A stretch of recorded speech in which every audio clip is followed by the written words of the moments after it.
This program features live coverage of an African safari and may include animal kills and carcasses. Viewer discretion is advised.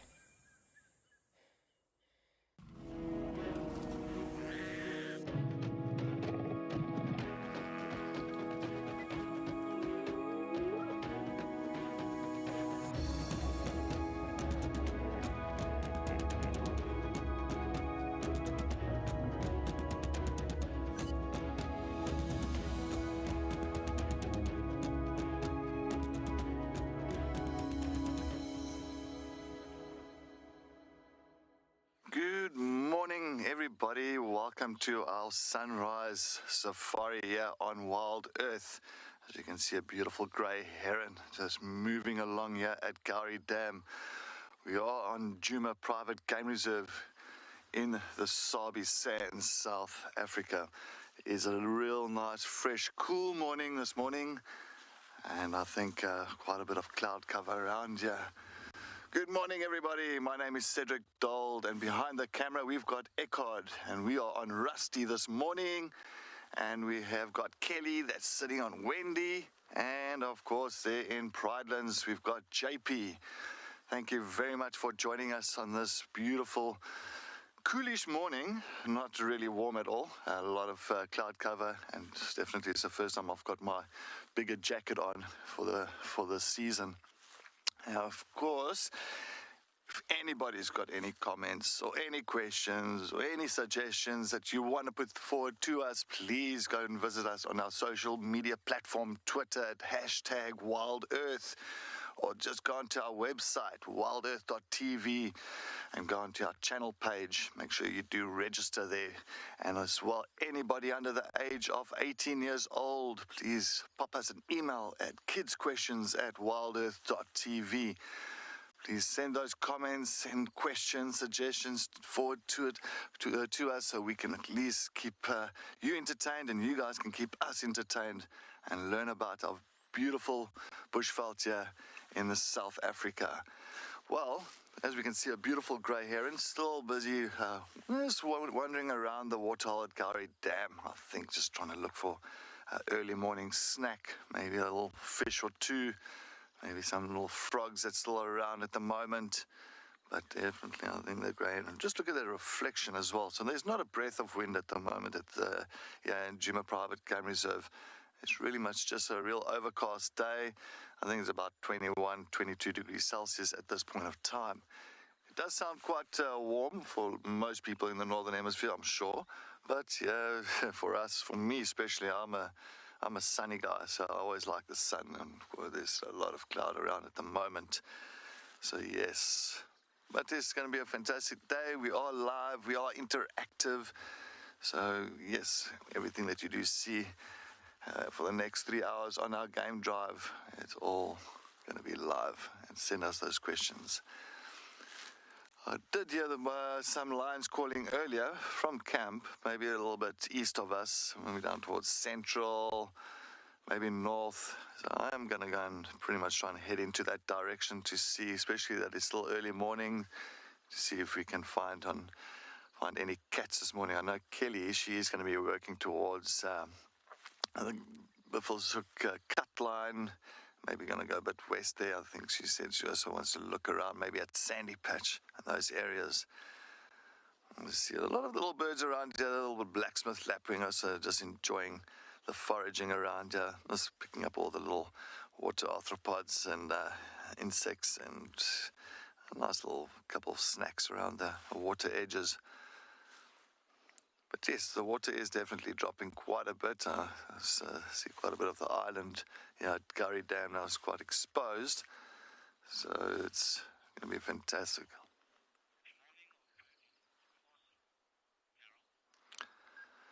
Carol, good morning. Welcome to our sunrise safari here on WildEarth. Thank you very much for your comments. Yes, a morning of birding is always good, especially on a day like this, or I think more so in a nice sunny day, but you never know. Even a bit of a cloudy day, we still get loads of birds around in these areas that we can still focus on. It's always a beautiful area to do the birding. But yeah, we're going to move slowly head towards central side, and then I'm going to see what we can find there. Hopefully we can pick up on something nice and fresh while it's early, while we heard those lions calling. I don't want to miss out on that, so let's see what else we can find. But yes, holding thumbs for the morning. Anyway, we head to Central. Let's head to Kelly. And she wants to say good morning to everybody.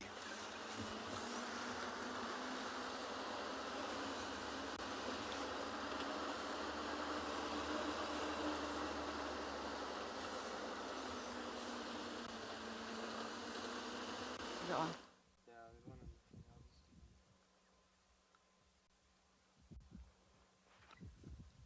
Good morning, everyone, from a chilly, breezy Juma this morning.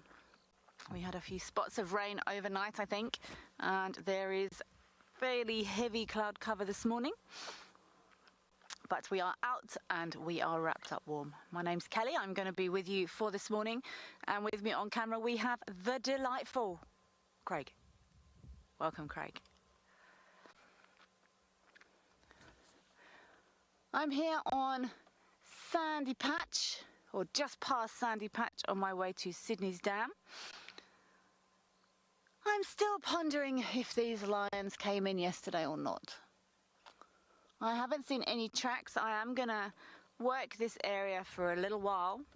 Our buffalo did cross into Buffalo's Hook around 6 o'clock yesterday, although there may have been a few stragglers. But I'm going to work this area for a little while. We've got some beautiful magpie shrikes and some starlings here. I'm sure there's maybe some insect activity in this super cool weather.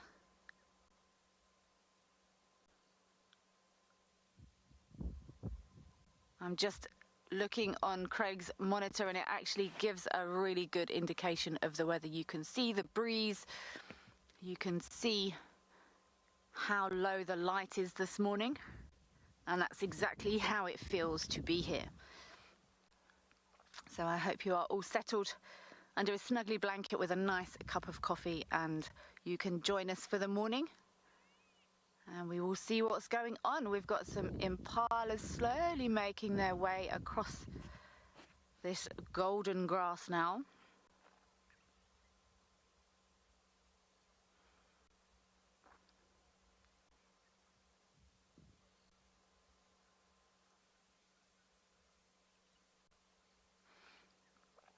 Nina, yes, it is nice to be out in this weather.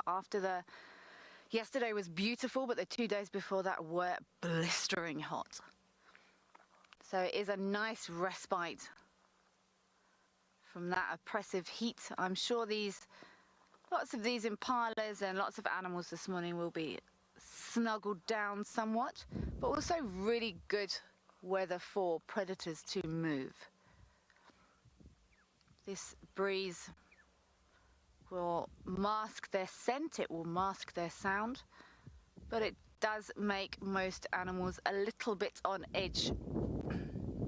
So most of these prey species will be very alert. They'll be in open areas, playing it safe.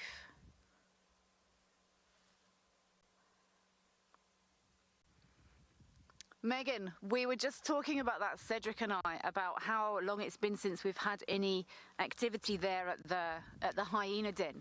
I have just heard another vehicle's going to pop in now, and I think this morning we'll sort of take it in shifts. We'll maybe shoot in at least once, if not more times. I did have a look at the other den site on Taxons yesterday. I wonder if it's not worth maybe popping in at the old den site down at Twin Dams. Maybe I'll head down there. I'll spend a bit of time working this area, seeing if there is any sign of any lions coming in or out. We did have audio this morning, but they were far. Did sound like they were probably across the other side of Buffalo's Hook.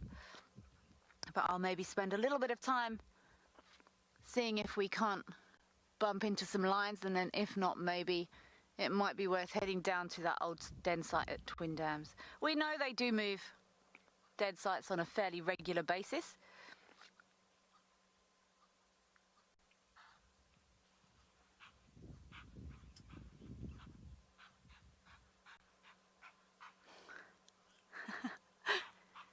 Good morning, Margie. I'm glad you think so. Craig and I just heard a massive and we both went, oh. But it looks like it's this male. Did you see all that movement around there? These males are starting to rut hard. But I'm glad you enjoy our mornings, Margie. We're very pleased that you could join us. Thank you for the comment. These males are inclined to moments of explosive activity at the moment. Craig and I just went, oh. It's because often in this rutting season, the start of a girly chase sounds like an alarm call. But we're gonna be seeing lots of activity with these boys. But these boys must pay attention.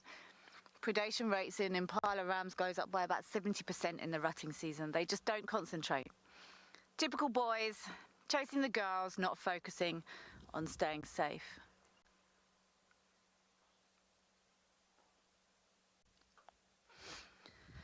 Lisa, books will tell you it lasts about 3 weeks, but it's much more, in my opinion, it's much looser than that.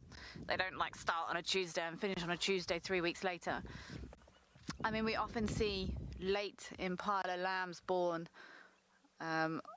so we actually often run books when the first impala is going to be born. I think the earliest one that was seen last year was the 30th of October. A friend of mine saw up near Satara. And then we have that glut of a few weeks of lots of babies. So the fact that babies are born at different times tells me that the rut is looser than we think. And of course, people that say, oh, impalas won't give birth until, the rains come. If something's pregnant, it's pregnant. And while it might, there might be maybe a week or something leeway. Either way, they can't stay pregnant indefinitely. But we do see some late impala babies all the way through to January sometimes. So that tells me there is mating going on for a lot longer than 3 weeks. But these impala rams have been snorting and running for a good couple of weeks already. Not full on, but we've certainly started to see the splits in social structure and different behaviors.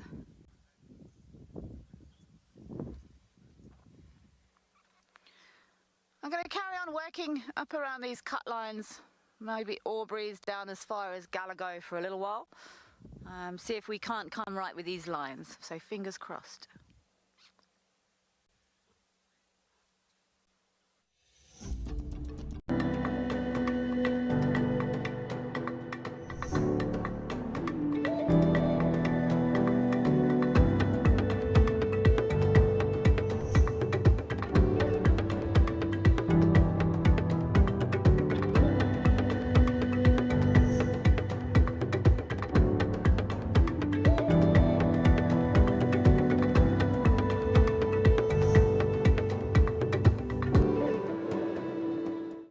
I think there's just so many wonderful things about elephants, and because they've got large space requirements, when you're conserving elephants, you're automatically conserving all the other smaller species that share the landscape with them. In 1996, my mother and I started drawing individual elephant ear patterns, so that's the margin of the ears. Elephants Alive is a South African-based NGO that conducts research on elephants and works where elephants go. Elephants have taken us from South Africa to Zimbabwe, Mozambique and Eswatini as they forge vital corridors connecting protected areas at landscape level. We've been going for 25 years, collaring elephants, developing individual elephant IDs, and we've also got a really big project where we protect large trees from elephant impact. And then we've also got various community outreach.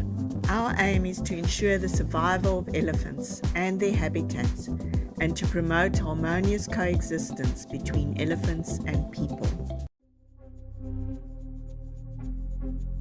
This is just incredible. I've never seen a rock monitor versus a leopard before.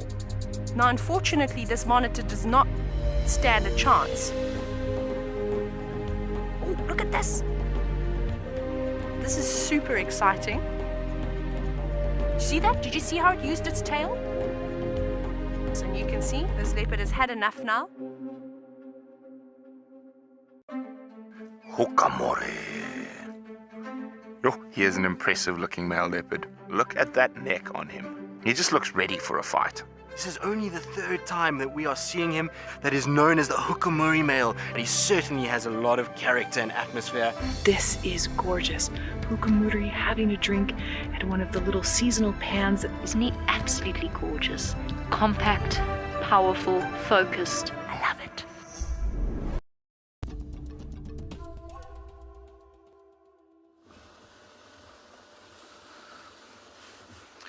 Welcome back, everybody.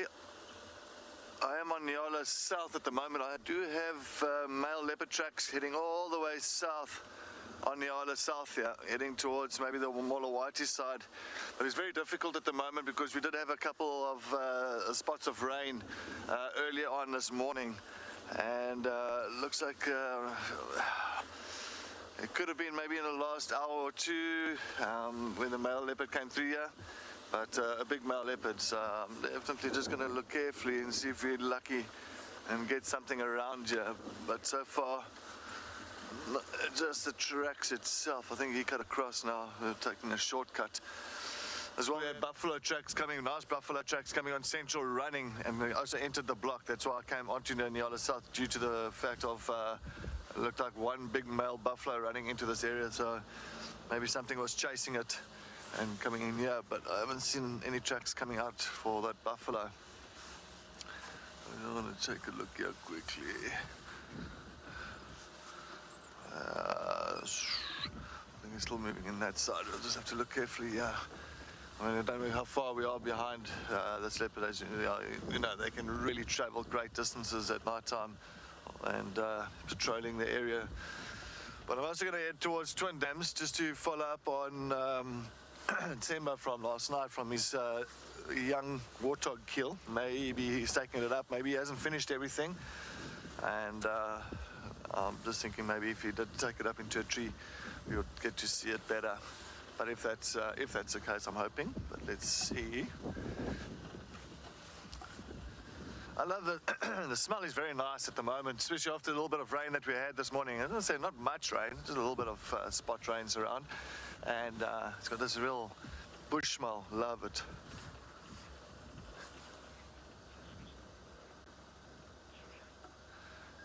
Shaz, good morning, good morning. Thank you very much for joining us. I want to really like to see Sasha this morning. Yeah, Sasha, we haven't seen Sasha for a long time in this area. I think Sasha, the reason for that, I think because you got Marips here, you got Tsemba this side as well. So I think you got a lot of pressure from other younger males in this area at the moment. And I think for Sasha to come back up here as well, it's going to be too much pressure, and pointless for him. I think that's why he's still staying to further south, next to his mom's, or in his mom's territory, Sibuye, and it's a Lunga as well. But Lunga can come further up because she's starting to really push more north. But Sasha, I think, and it won't be a clever idea if he decides to also pull into this area, because it's just a lot of pressure from other younger males. I don't really see much coming out here. I just want to look carefully around here, this side. But we might break up a little bit. We are going into the Molawati, so the feed might break up a little bit, yeah? But just hold on, let's see if we can get through the Molawati.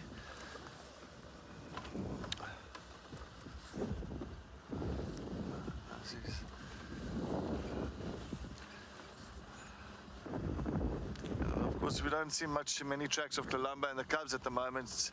Either I think she's got a kill somewhere with those cubs, or she's in tortured with those cubs. So yeah, I haven't seen any of the tracks coming through. Over Cheetah Cut line as well. We'll take a look. Sorry, we'll try and get up here. There's a lot of dark clouds around as well. But I don't think it'll rain. I think it's just the clouds are a little bit high, but you never know. That's how it starts pouring.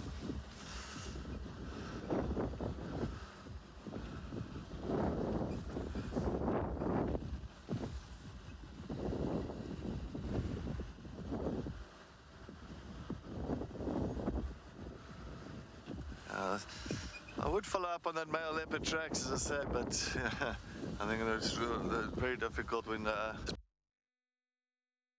it starts raining, and then it's not gonna be feasible to follow up on something that could be already from last night, early last, and especially these boys, they can really move quite a bit and quite quickly.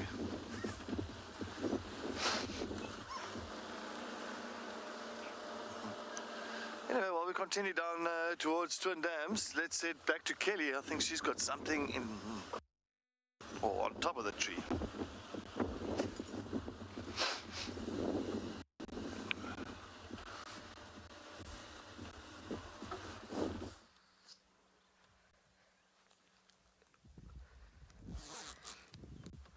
We've just spotted this lovely African hawk eagle. We're close to Sydney's Dam, and I have seen a pair of them here before. I don't know where the other one of this pair is. And these eagles are game bird specialists, so they will specialize in hunting things like guinea fowl and francolin.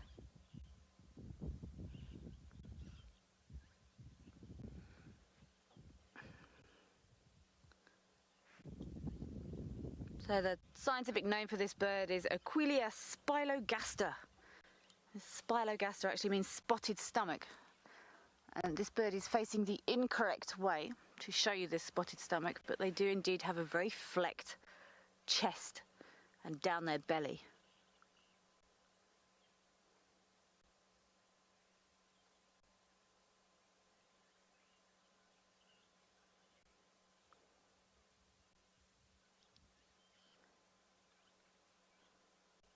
Fantastic eyesight.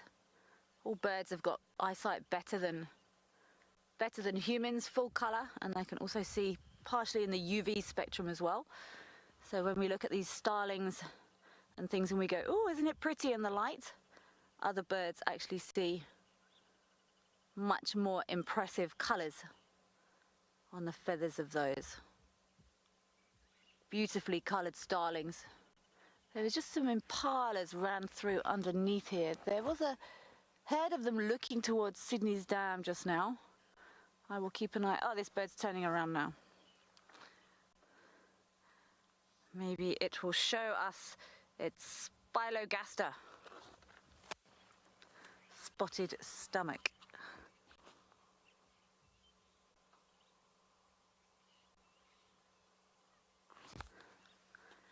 I'm fairly sure that some of our migrant species will have departed now.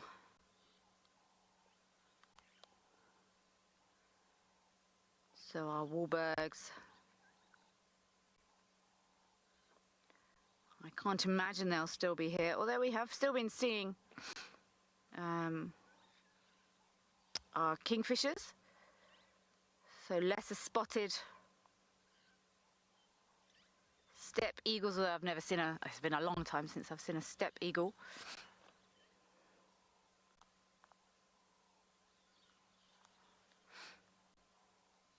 Lara, lots. Who do we get? Marshall, snake eagle, black-chested and brown. Who else do we see? We would see European honey buzzard, but they've gone.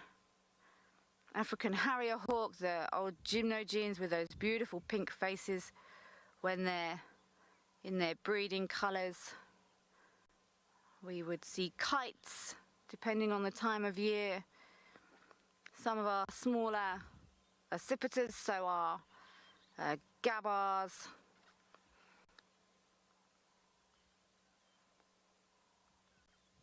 We might get the occasional goshawk, African goshawk, all the way down through our little sparrow hawks, lots and lots and lots. There's lots of them we don't see, so there's some that are more common than others. We do see our warburgs, tawny eagles. There's lots and lots of different species of hawk, going all the way from our crowned eagle, which I think is actually the biggest we see in South Africa. Just a smidge bigger than the Marshall eagle. Stunning, stunning, all of them. I must admit the Marshall is one of my favourites.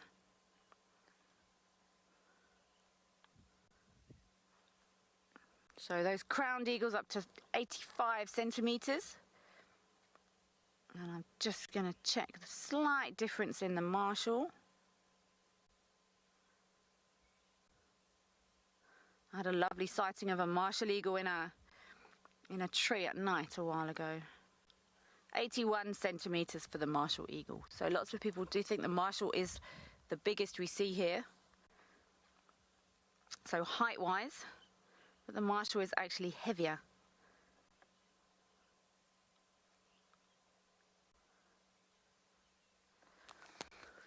I'm going to continue around this area for a little bit longer.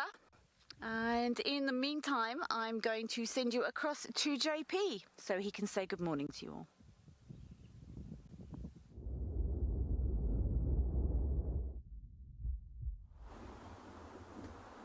Good morning and welcome to EcoTraining Pridelands. We're right on top of a little dolerite outcrop at the moment, and at the same time we're busy watching how the sun is fighting its way through the clouds.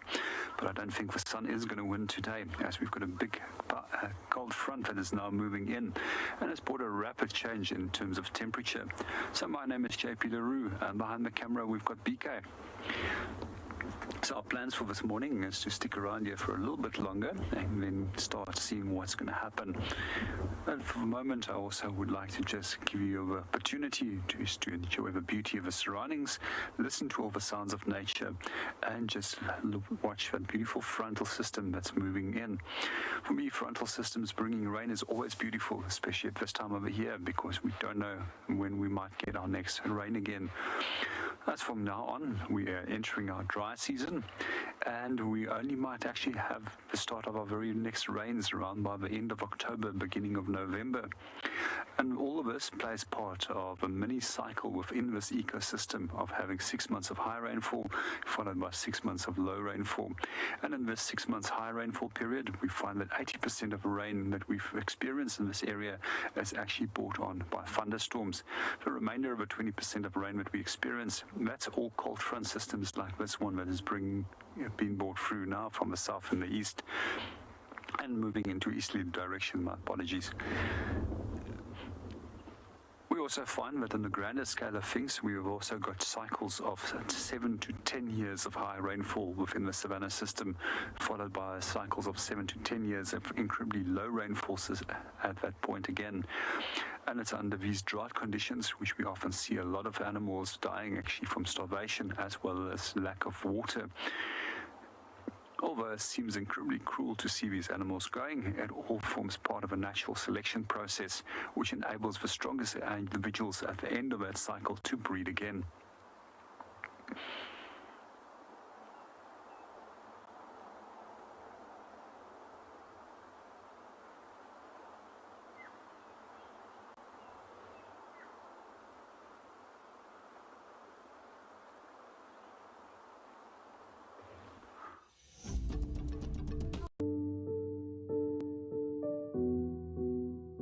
She just, for me, is just one of the most pretty females out here.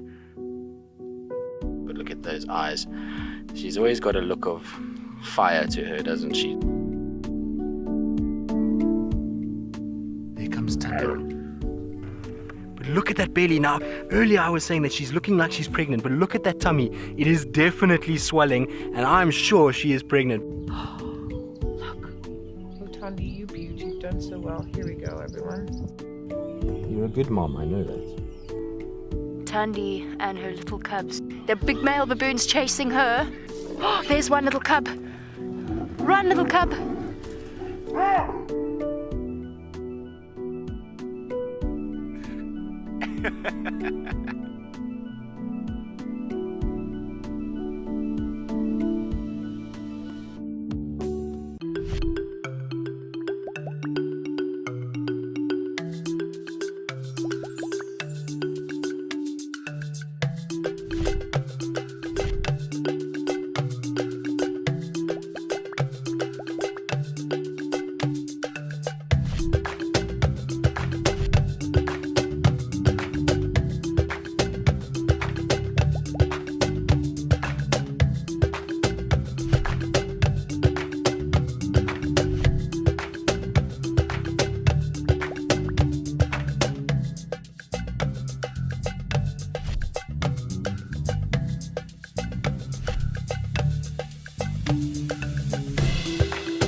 We have got an epic battle going on between a pirate fly and a drop-tail ant. Look at that, look at that. So what's happening is these ants are moving from one side to another, and these pirate flies are trying to steal the baby ants.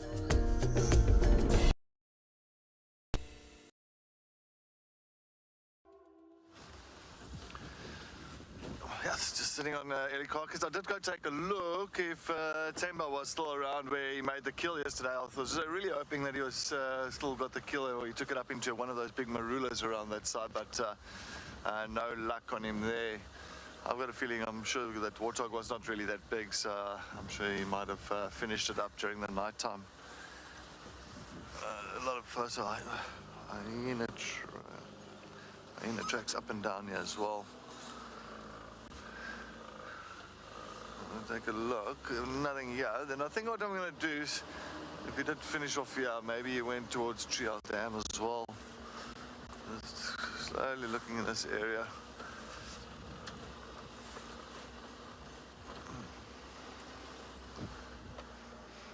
Oh, there's a lot of nice smells coming from the bush itself. Got a real kind of wet vegetation smell. I love it, especially after the rain. It's got like a real nice clean smell.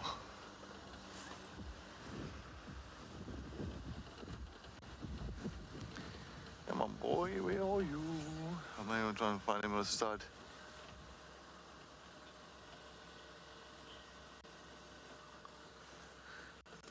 Mora, good morning. Thank you very much for joining us. What is the smallest creature in the bush? Wow. Wow.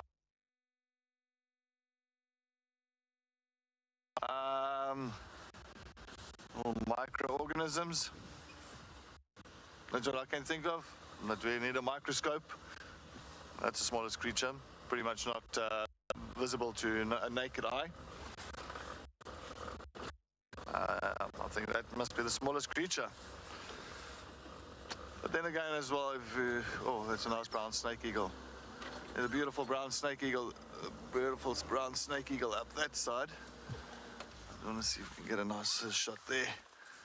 I want to see, looks like that juvenile that hangs around here. Yeah, it's still got a bit of the whiteness on his. Yeah, no, it's not.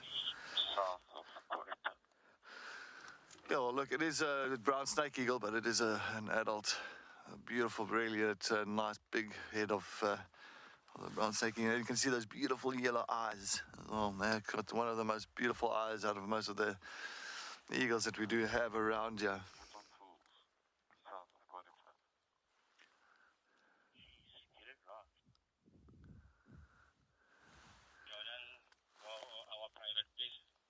Of course, he's really mostly hunting around the snakes, especially there's a lot of puff adders around at this time of the year, so they definitely really focus more on that kind of snake. So yeah, and it is, look, the puff adder is a very, very venomous snake, the cytotoxic, but these snake eagles really specialize on snakes, so they know exactly where to get them and not to get bitten. So they've definitely got a talent for that. hence the name snake eagle. And last night we saw a nice Mozambique and spitting cobra as well.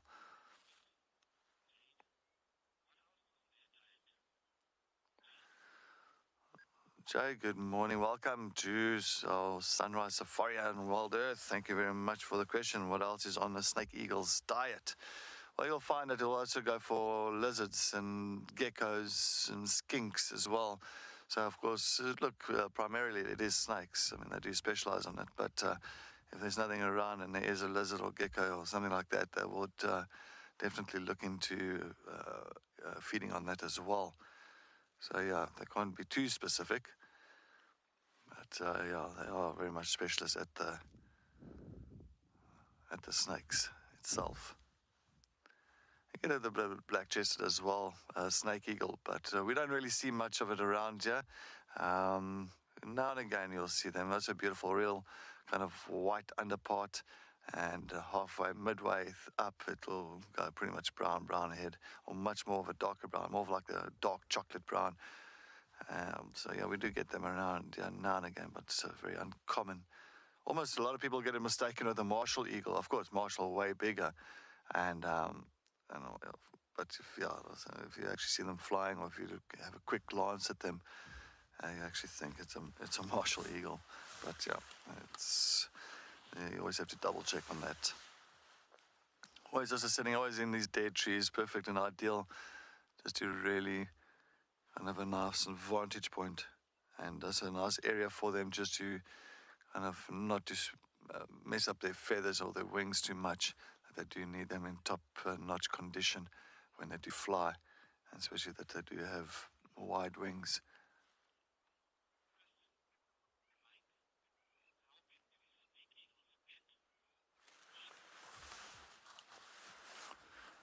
Mike, good morning. Thank you for joining us. You say, how big do these snake eagles get?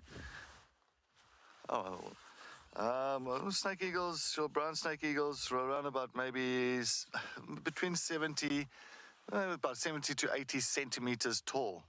So 70 to 80 centimeters tall. That's quite large. If you think about it, it looks small from here, but okay, well, he's gone now. But honestly, they're still quite a big thing, quite big. But yeah, thanks, Mike, for the question, and yeah, good morning, and thanks for joining us here on WildEarth. Well, let's carry on missioning towards Treehouse Dam.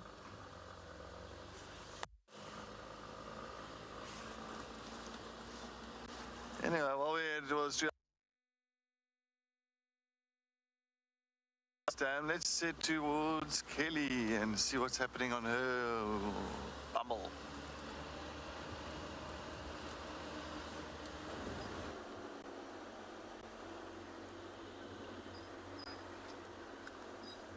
Good plan, Cedric, good plan.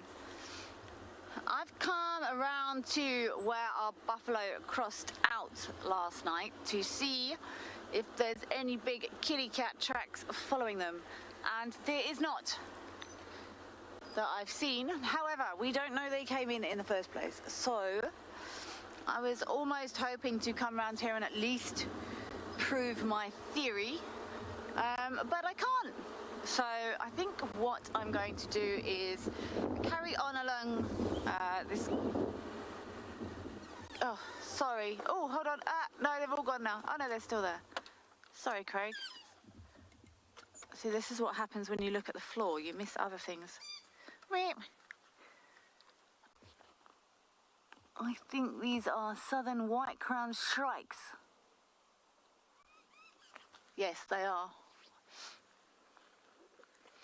Normally live in little family groups.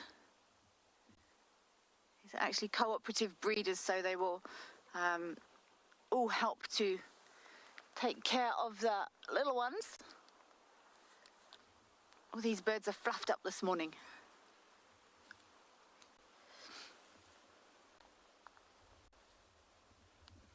Struggling to balance on that branch.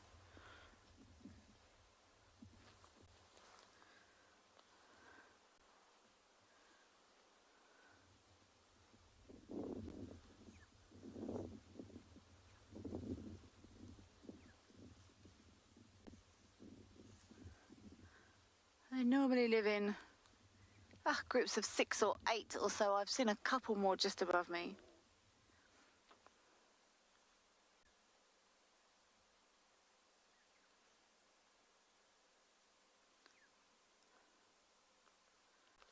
So these are insect feeders, mostly eating invertebrates.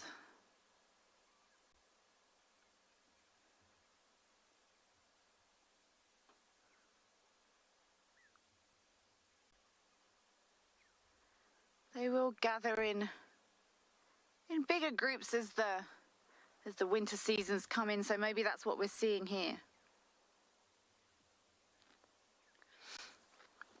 Sandy, they will nest. They'll build a sort of circular little cup of grass, sometimes lined with grass and feathers. Normally on the outer branch of a tree or in the fork of a tree they're tree nesters.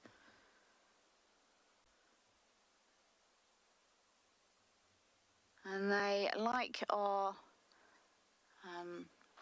who are the other ones? Like the white crested helmet shrikes, they will also use spider webs to actually secure those nests in place, which is incredible. It's a very clever way of nature, but we know how sticky and how strong those spider webs are, so there are a few bird species that will actually use those spider webs. They will collect them. I know the the white-crested helmet shrikes actually use a little like feathery bit on the top of their head. I would assume these guys would do the same. Very nice to see those southern white-crowned shrikes.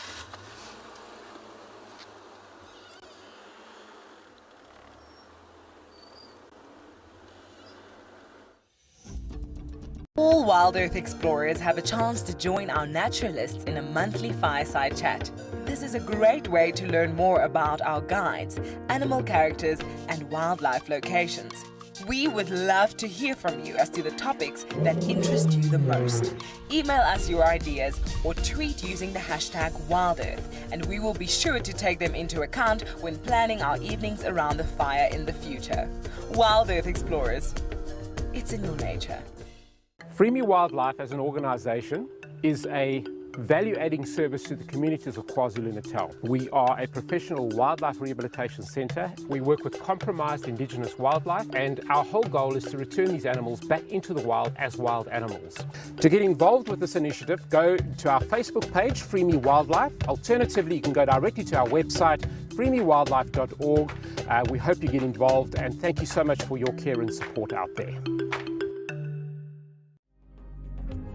Find a way into the kill to eat, get their fill in there as well. But they're also going to be told off. See, lions are not great at sharing their food.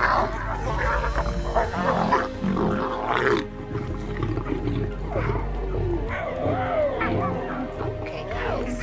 We're just taking frustration out on the other lion, but you see, it was interesting.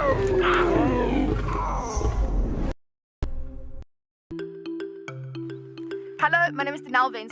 I am definitely 100% a water and ocean human. When I'm not spending my time above the surface, I'm definitely under the water. I also run a scuba diving company, so I do a lot of scuba dives, free dives. I surf in my time off. So definitely everything to do with the ocean, whether it's on top of the water or under the water. Penguins, they might look cute and cuddly, and they're one of the most adorable animals in the world, but they are total rock stars. They are built for speed, they are incredibly resilient, and they're also mean, lean, sardine-eating machines. WildEarth. I think it's such an important platform that we can use to share our conservation story with. Because a lot of the animals, especially our African penguins, they are endangered and they do need our help. It is up to us to make a change and get involved and helping people make that connection to nature.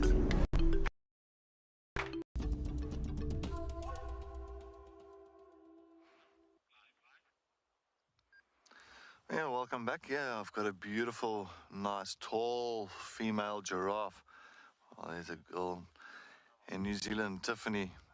This giraffe is for you. I know that you enjoyed giraffes so much when you were this side. And you can see that it is such a stunning animal, so elegant. She sees something that side. Of course, just chewing on the leaves, very much browsers. So they've got these long 27, 28 centimeter tongues that really stick up far. And of course, they wrap those tongues right around all little branches and they strip all the leaves off. But those tongues, and even their mouth itself, it's like an old leather boot, very tough. So they go through some of these thorns and they don't feel anything. And I saw that you'll find the tongues, a lot of people won't understand why the tongues are the purple color. Well, there's a lot of, or not many nerves that go in there, so there's very much of a lack of blood flow. So of course, when the thorns do go through the tongue or punctures the tongue, it's a lack of nerves. Of course, they do not feel any pain. So it's very much adapted to these areas, and especially the acacia trees. A couple of oxpeckers on her as well. Was enjoying and just feeding off all the little parasites. A good old cleaning service that's happening there. Little red-billed oxpeckers. You'll see there's of course an adult, two adults. They're just combing through that coat of hers, making sure that they pick up on any ticks or fleas. Oh, beautiful coloration of this female. So female giraffes get around about 4.5 meters, and males get to about 5.5.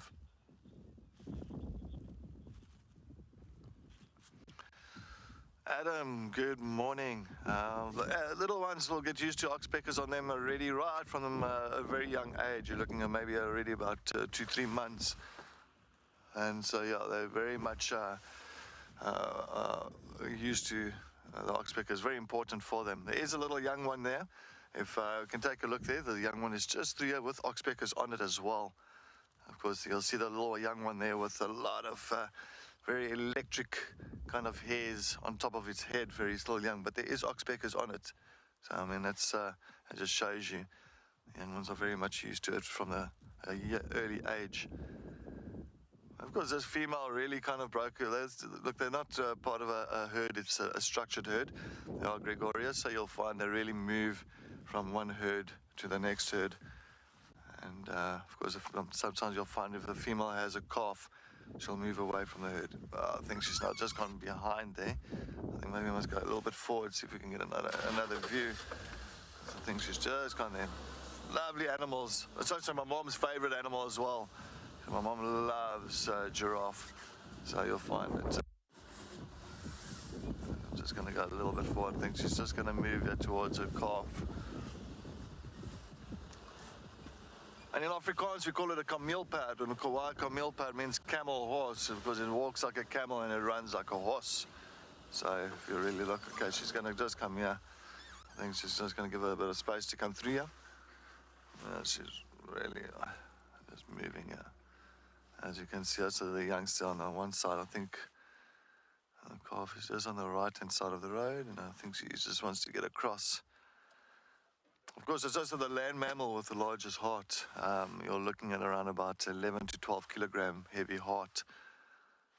And that heart can really beat quickly, about 160 beats per minute.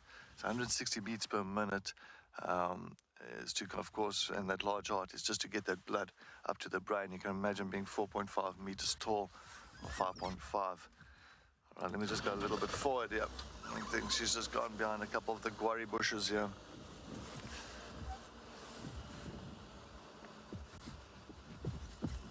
Let's take a look at the youngster here.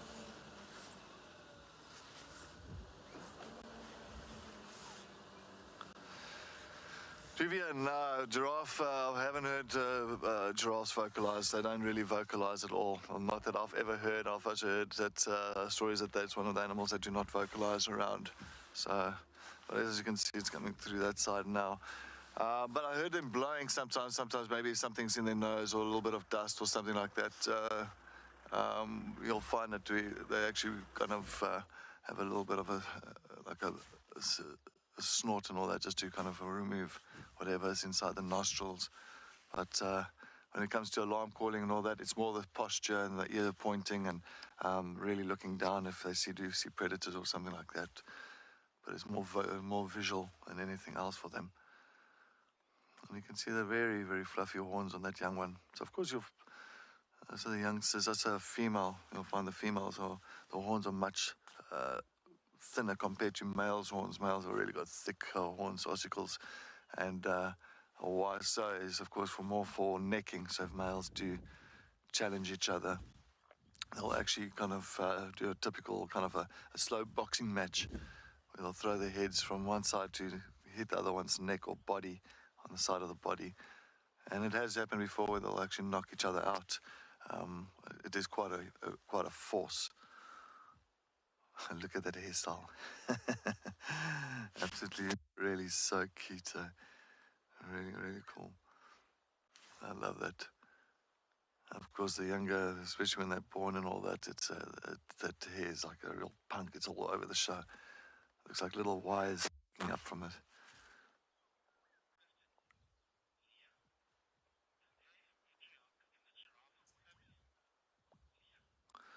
Leah, good morning. Is there a matriarch in the giraffe family? No. They move from one herd to the next herd. They don't have a set family structure at all. So there is no matriarchal system. If you look at like your elephants, they are family structured. You look at your hyenas, family structured. So that is more kind of have a matriarch, a leader of that herd or clan. But the giraffe is just pretty much they move from one herd to the next. So there is no set leader in the herds. Or we actually call it a journey of giraffe or a tower of giraffe. A journey, if they've got a lot of giraffes together and they're moving together, we'll call it a journey.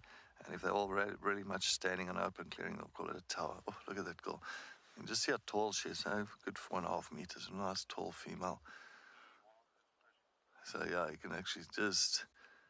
And not youngest as well. You can see she's full grown. She's definitely an oldish girl. They get up to about 19, 20 years old, around about that. So, yeah. Those little oxpeckers really enjoying the feast on the side of her.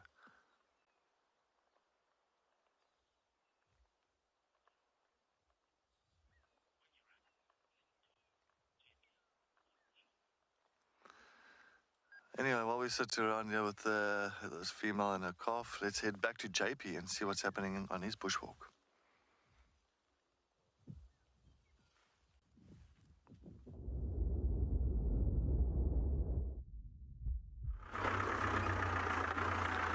Good morning and welcome back to EcoTraining Providence. For a moment it's quite windy and we would have loved to have done a walk this morning. But of a strong wind we rather decided to stick to the vehicle as it's much safer. You do walk and the wind is so strong animals don't actually hear you. It's also the reason why we're actually going towards one of the open plains areas where animals are most likely going to be. Because if it's windy, they prefer to be in the open because they will then rather rely on their senses of sight to detect potential threats.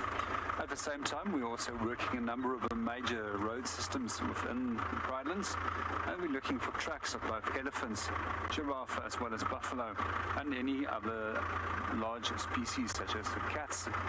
I wonder where our lioness has gone from yesterday. I also wonder where the rest of the Ngati pride has gone. It's quite special to see them all together 2 days ago because it's been many months since I've last seen the whole group together. And it was only for the breakaway group that we actually did see for quite a while. I'm just going to continue on our road and see what we can find in tracks as well as in animals. And in the meanwhile, Bika is just going to share the surrounding landscape with you.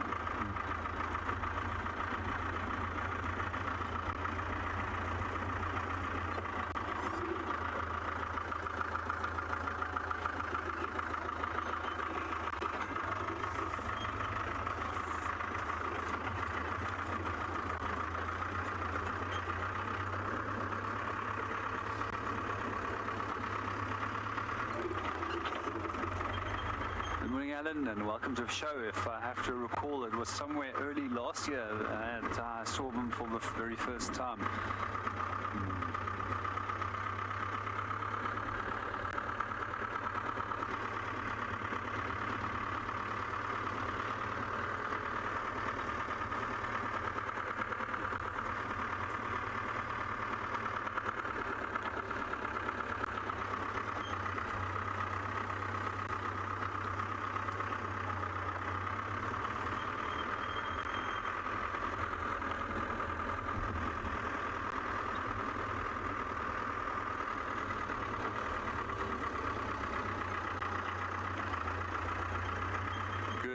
name's Richard and welcome to the show. We'll definitely try our very best and see what we can find.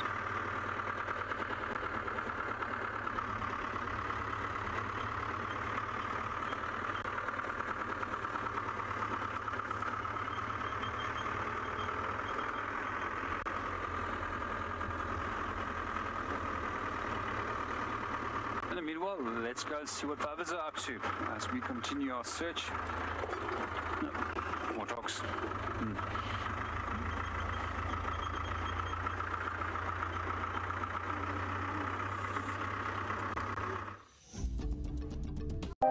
For those of you who love an adventure, we have some exciting news.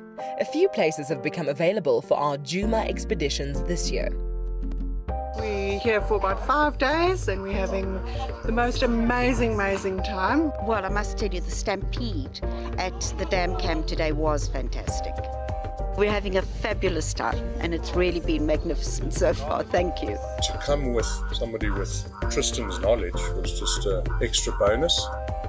Hosted by some of our best WildEarth guides, these expeditions offer an intimate group experience where you can watch the Safari Live crew in action and enjoy nature at its best. Africa is beautiful and has stolen my heart, and I hope to come back for many trips. If you are interested, hurry over to our website for more details. WildEarth Expeditions. Travel with purpose. Spinning around in outer space, our planet gives life to the human race. Every day when WildEarth is out on drive, we see our Earth's beauty. We see her alive.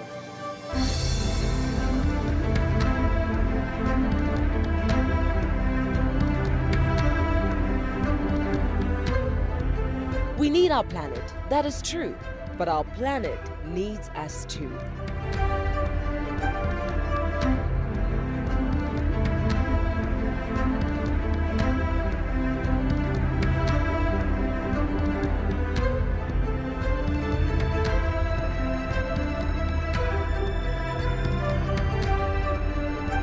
WildEarth will be celebrating Earth Day on the 22nd of April with a special Safari Live show.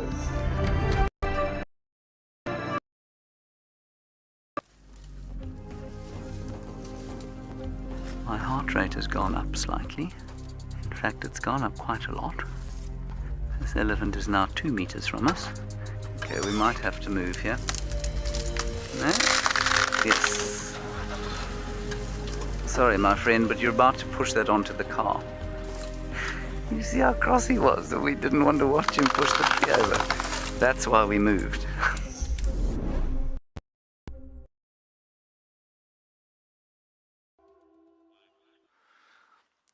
Yeah, welcome back this side again. We're still at Treehouse Dam. I think we're just trying to figure out where the other one is now.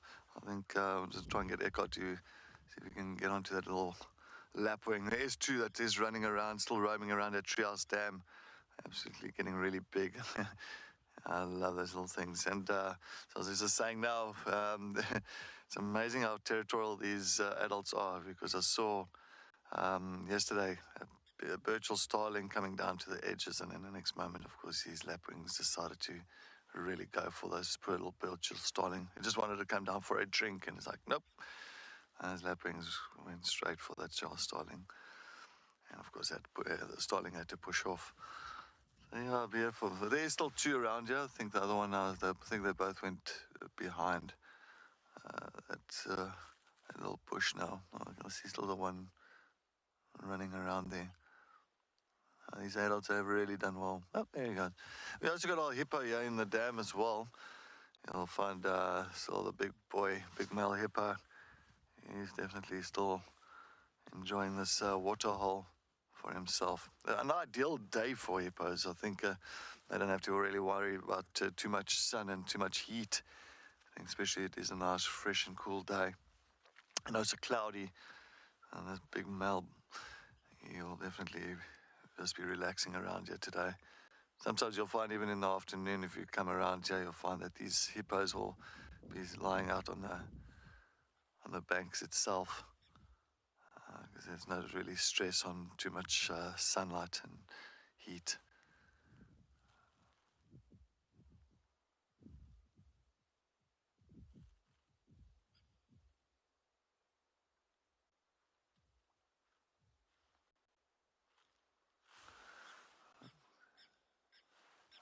Yeah, the other adult lapwing, blacksmith lapwing behind us, but I can't see it too well. You got the small one there. Oh yeah, there it is. It's on the bank here, yeah. There it is, a little one. The other second youngster.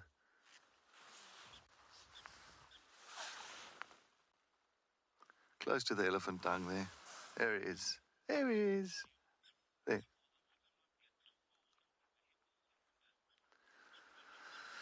Matthew, good morning. Thank you very much for joining us on our sunrise safari on WildEarth. No, the hippos won't get too cold in the water. They've got a lot of, a real thick fatty layer under their skin itself. And just like whales as well, they've got a lot of fat, a lot of blubber underneath, and it actually really helps them with real cold water in winter days. I tell you, the winter days does get really cold around here, and sometimes when I look at hippos in the water on days like that, actually it makes me feel cold. But yeah, no, they don't feel that cold at all. It's just that they just enjoy, because the thing is, sometimes just lying on the outskirts, enjoying a little bit of, in winter time, a little bit of sunshine, which is not too strong like our summer sun.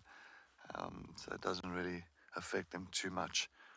But of course, those are still lying next to the water, because they find the water, that's pretty much their territory, it's their safety net, so they won't go too far from that water during the daytime.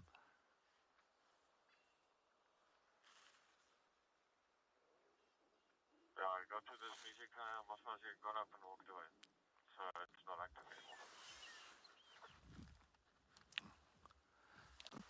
All right, copy that, thank you.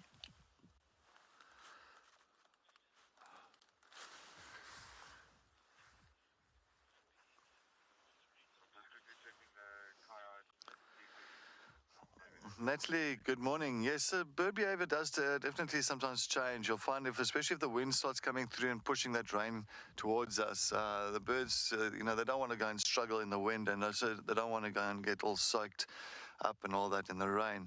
So you'll find they tend to kind of stay more in your covers and your trees and the bushes where they usually rest. Look, your lapwings and all that, that's really around your water areas and that. I mean, they don't really fly. They do fly, of course, but they don't. It's not like other birds that's flying from tree to tree to tree or bush to bush to bush. Your lapwings and your thickneys, they really hang around the water areas all the time, unless they have to fly and chase something off, which is a very short stint or interval. So yeah, the birds that really needs those wings and all that, like your eagles, your vultures, those kind of things, they'll tend to rather roost somewhere and not move too much. Yes, of course, if something does disturb them or they feel threatened or something like that, of course they are going to move. I mean, it is safe to, it is, I can say, natural selection. If you're not going to move and you want to get killed, well, sorry for you. But yeah, water doesn't affect you much. Well, rain, of course, rain is not rain. If it does come through, that you kind of become less active. But anyway, while we sit here at Treehouse Dam, let's head back to JP. I think he's on some tracks. Let's see what tracks he's looking for.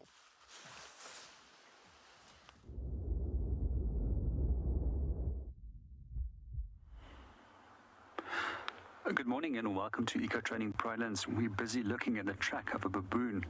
And if you would like to come and join us in a tracking course with EcoTraining, there's 4 fundamentals of tracking which we are going to teach you. The very first thing that we're going to teach you is to get the direction of a track right. The second is also to get the light right, as that you would like to get the track between yourself and the sun. And in that way, you'll be able to study the track more effectively and see all the details which is needed to be studied. The fourth thing that we will teach you is to step back and look at the big picture of what is going on around you. And all of these will really help you to find the track that you are looking at.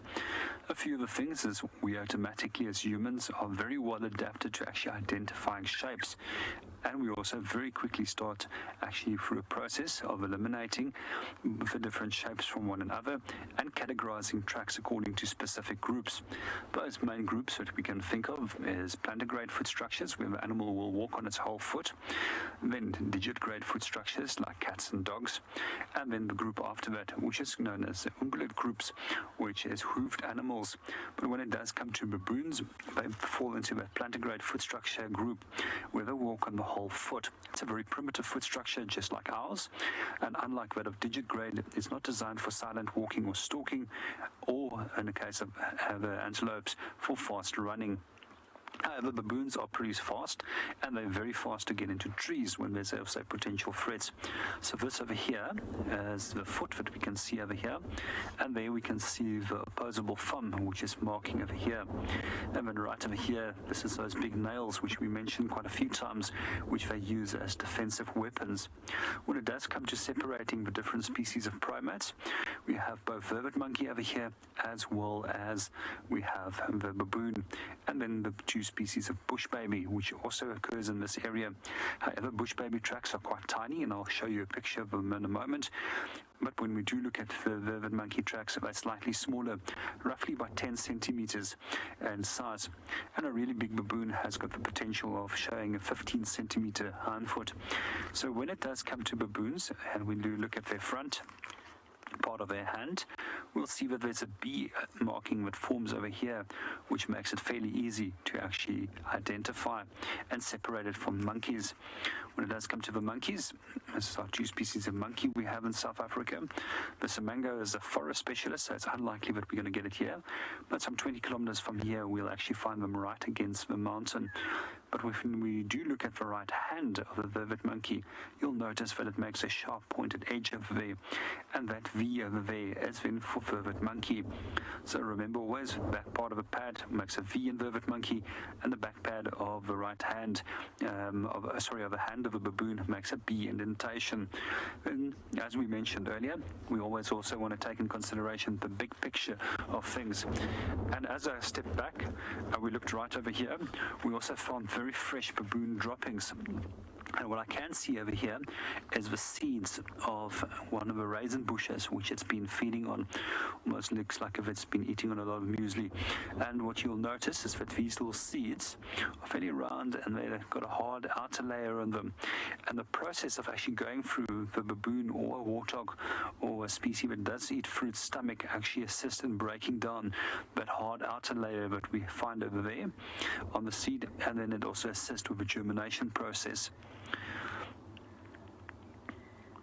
And then right over here, we've also got some other droppings, which is not related to the baboon, but these are belonging to a scrub hare. They're very fine droppings, very light in color, and we find that when it does come to scrub hares and rabbits, that they actually make two types of dung. And this, what we see over here, is known as night feces, which has just simply been discarded once it's been consumed. And this has been eaten a second time. So the previous feces, the other type of feces which we get is day feces, and the day feces was re-eaten. And the reason why they re-eat their own dung is to actually get a hold of nutrients and minerals, which wasn't ingested in the first time, but also then to maximize the ingestion of nutrients, obviously, in the process.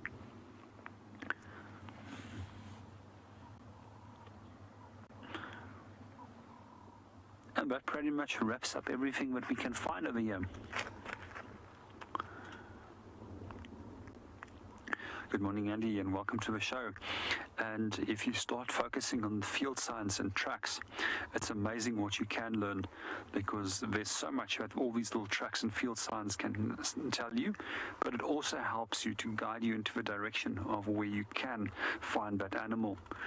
And just simply by looking at the tracks, we can see all these tracks has been moving down this road as this group of baboon has been walking over here, and I can follow the track from here, and then it goes down all the way over here, which means they've been out on their way to go and forage for the day.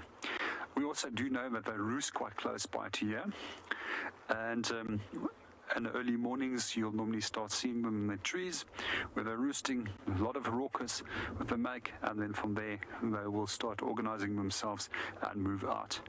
But while we are watching all our tracks and field signs, let's go and see what Kelly is up to.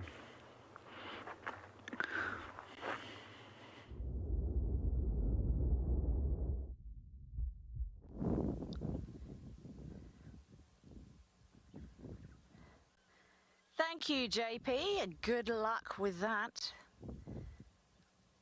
It is indeed breezy up here at Buffels Hook Dam. We have a piece of hippo back just popping out of the water. I haven't seen a baby nose yet, and I'm not even going to attempt to determine if this is a male or female hippo from this view.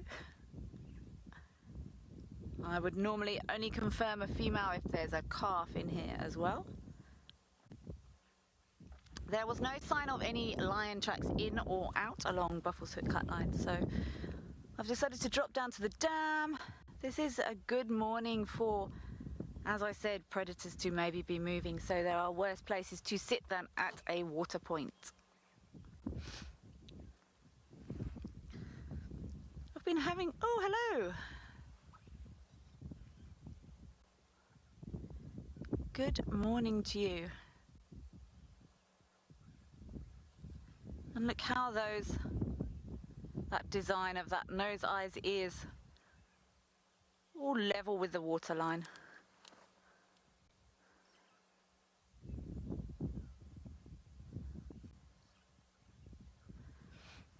I've been having a flick through my super cool insect book this morning, and just one of the fun things I've found, some assassin bugs create a substance that actually attracts ants, which basically intoxicates them and disables them so they can eat them slowly.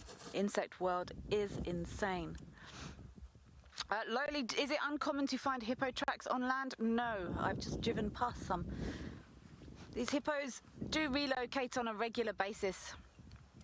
I think there's lots of this going on at the moment. The hippos here are trying to decide where's going to be the best place to settle as the dams start to drop. And we quite often see hippo tracks on land, especially on the pathways that they will use to go out at night to graze, to feed. They've got 4 toes, so it can be easy to mistake hippo tracks for rhino tracks, because rhino tracks have 3 toes, but you can clearly see there's 2 out on hippo tracks.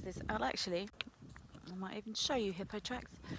Let me dig out my amazing track book and I will find you a hippo track to show you what we look for when we see these tracks on land.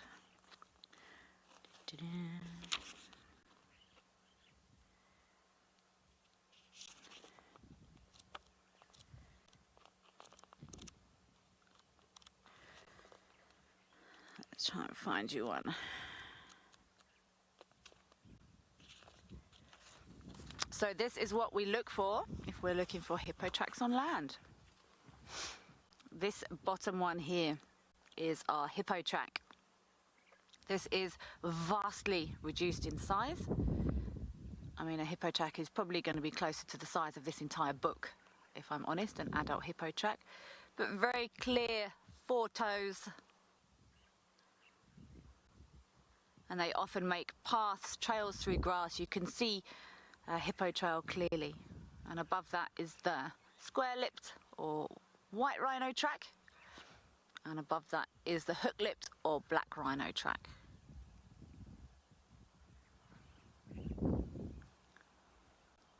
So we do quite often see hippo tracks on land while they're moving between water points.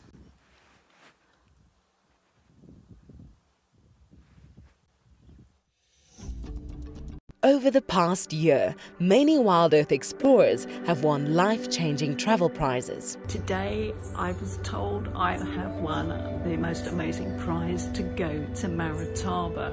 Oh, I can't believe it. I am most excited to meet some of the guides. The animals, the birds, and everything else it has to offer. We can't wait to go. I would love to take my little grandson up with me on this experience to Funda. WildEarth has brought so much to my life, and I am thrilled and grateful to have this opportunity. Thank you for giving me this opportunity to visit. Thank you very much for this amazing prize, WildEarth.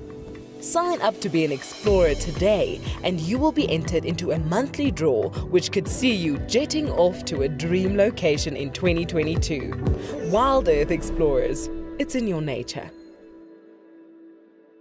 I think there's just so many wonderful things about elephants, and because they've got large space requirements, when you're conserving elephants, you're automatically conserving all the other smaller species that share the landscape with them. In 1996, my mother and I started drawing individual elephant ear patterns, so that's the margin of the ears. Elephants Alive is a South African-based NGO that conducts research on elephants and works where elephants go. Elephants have taken us from South Africa to Zimbabwe, Mozambique and Eswatini as they forge vital corridors connecting protected areas at landscape level. We've been going for 25 years, collaring elephants, developing individual elephant IDs, and we've also got a really big project where we protect large trees from elephant impact. And then we've also got various community outreach.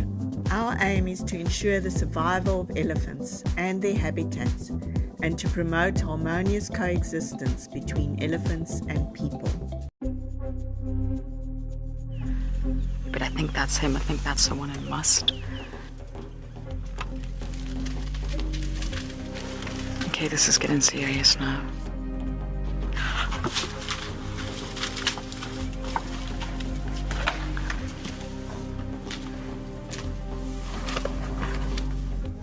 I knew there was going to be trouble. Too many bulls and must over one herd.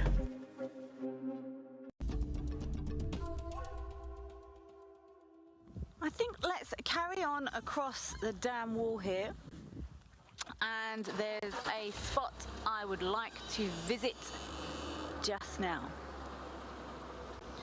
If anyone has been following the story, the exciting story of Cami the frog, who has been sitting or had been sitting in the same place for 8 days. I haven't been for a day or so, a little bit more. So I'm going to go and see if our frog is still there.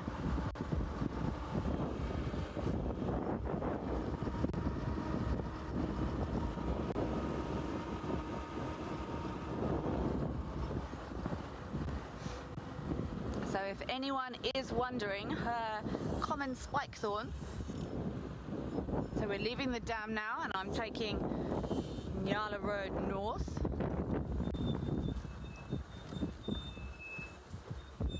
I've got a feeling I don't know if it's a she.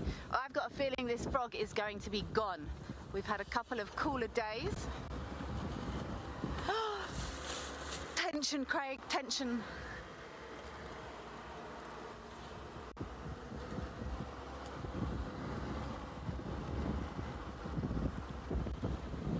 So this is Cami's tree here on the left. I can't see any frog present. And it would appear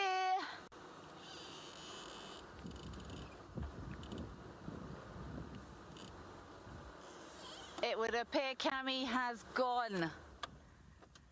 Ha. I'm actually quite sad. This was Cami's tree, and as I anticipated, I promise I hadn't looked already.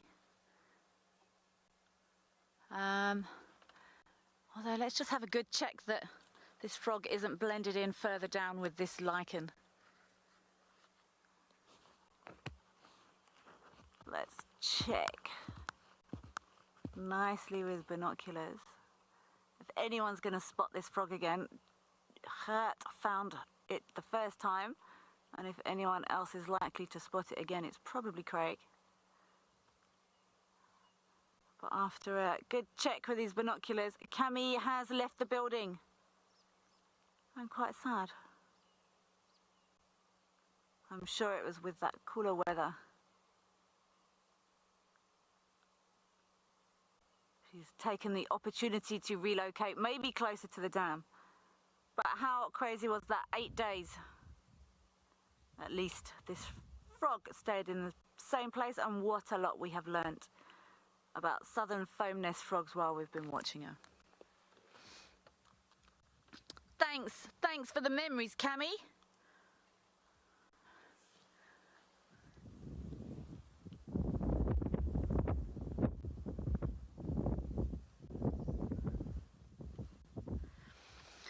Richard, how does Cami not get dehydrated? I've asked myself that question many times over the last 10 days or so. I can't explain it. It's nature. It's the magic of nature. I'm sure I could probably find some papers on the lack of dehydration methods of amphibians involving chemical exchanges or thermoregulation. But to me, logically, from a simple perspective, I've got no idea. It's a tiny little amphibian, needs water to survive, yet there it sat for 8 days in 35 degrees a lot of the time and did not desiccate to a crisp, which is what I find so amazing. Richard didn't dehydrate because nature is incredible, would be my answer to that. Absolutely unreal. Alrighty, I think I'm going to continue on down Natal Road north for a little while. This wind is dropping a little bit. Thus ends the story of Cami. Ha! How fascinating. I learned so much about frogs and their colour change techniques and thermoregulation and taxonomy and everything else while we've been watching her. What a pleasure to be a part of her tree story. Her, I don't know. I think I'm just going to accept it was a her because I've only managed to call it a her. But I have nothing to substantiate this information.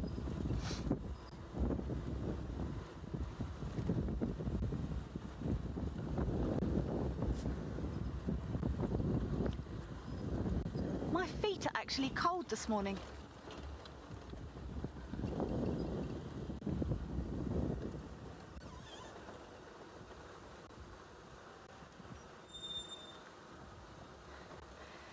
Kathy Lee, the smallest and the largest egg. The smallest egg would probably be from one of the butterflies. I can possibly actually... Oh, there's some dwarf mongoose up there. Oh, they're going to disappear around the corner. Oh, they're running around nicely with those hornbills this morning. Little dwarf mongoose. Kathy Lee, the largest egg would be an ostrich egg.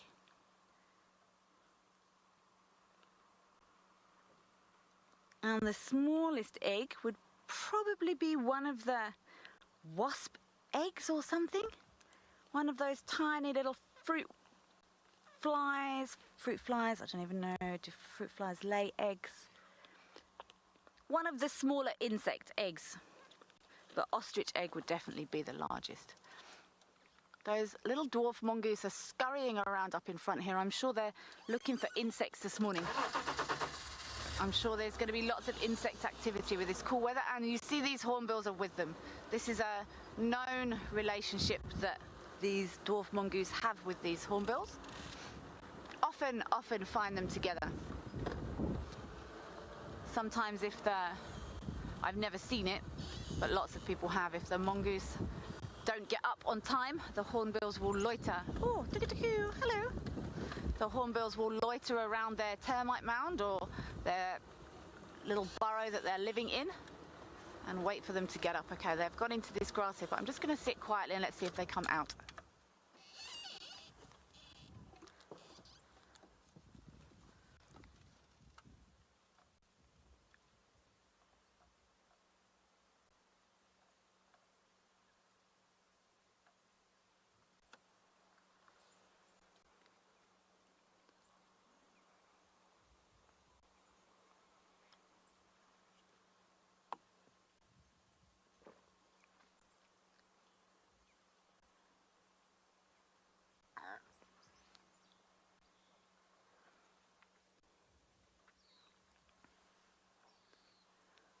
can hear them in the grass all around me.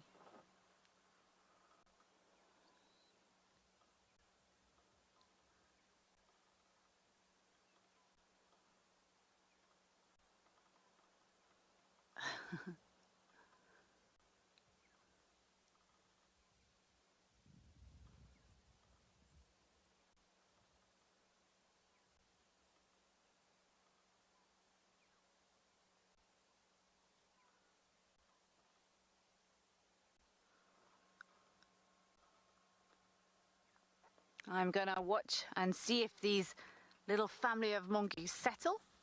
And in the meantime, I'm going to send you across to JP.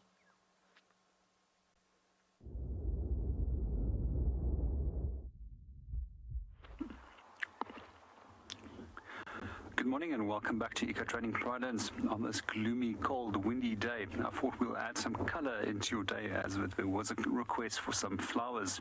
And the flowers that we are looking at over here is one of the species of senna.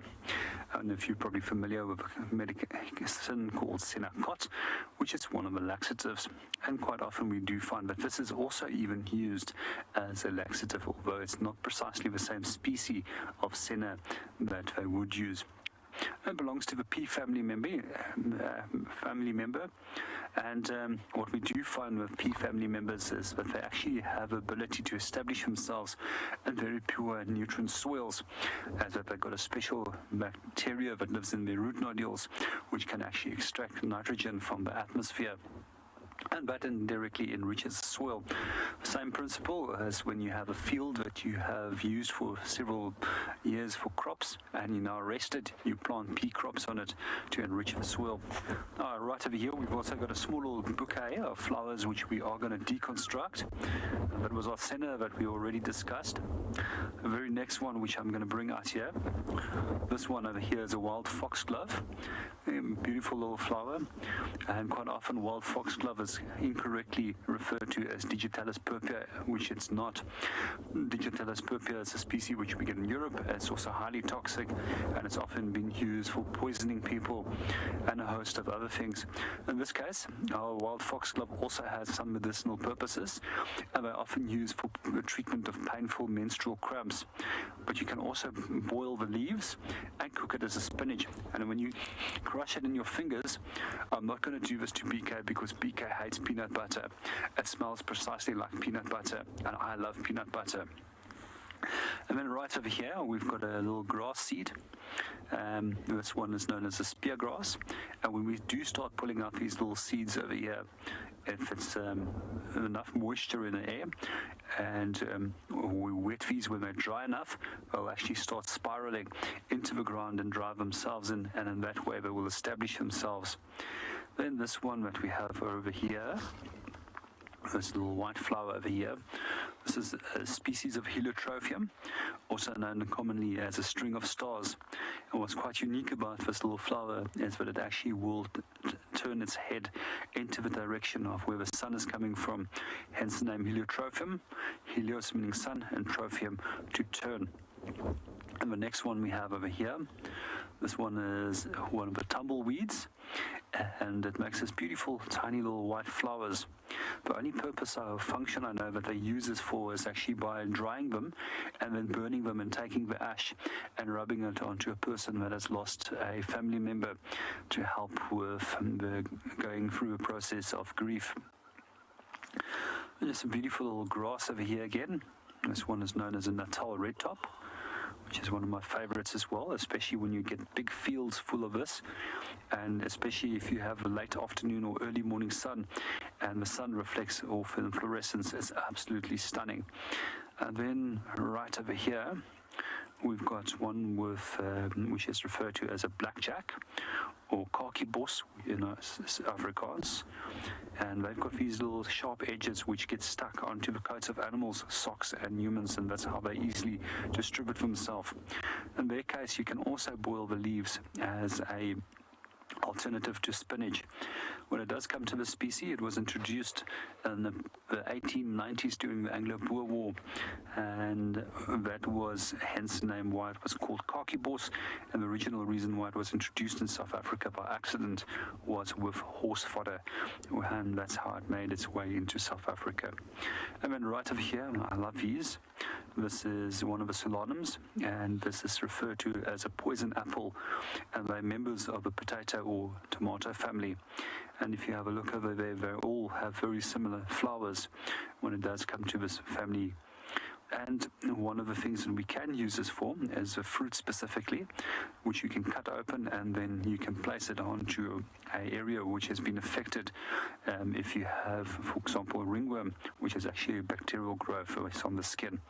So that pretty much wraps up our whole bouquet that we've now deconstructed. We're going to continue moving on and go and see what else we can go and find.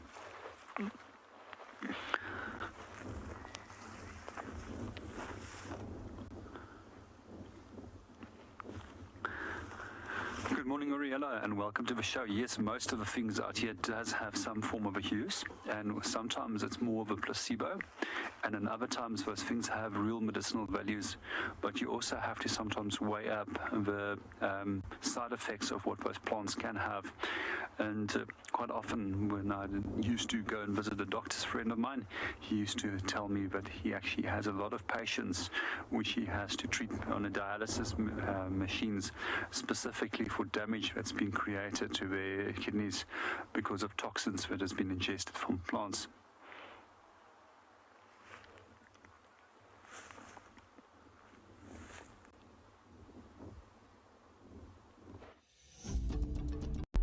At WildEarth, our explorers are treated to a weekly newsletter, bursting with fascinating features and never-seen-before snippets.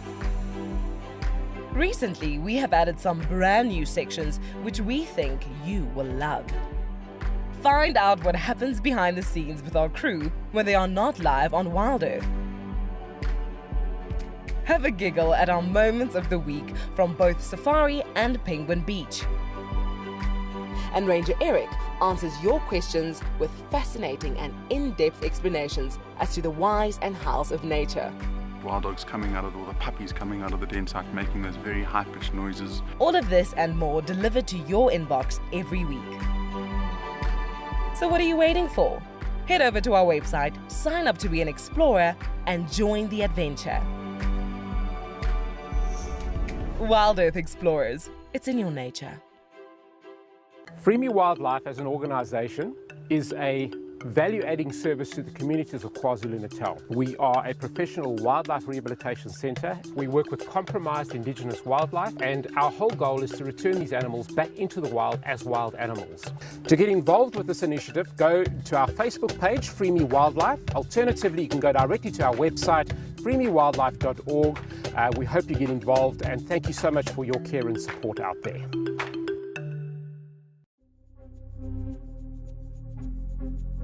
This is just incredible. I've never seen a rock monitor versus a leopard before.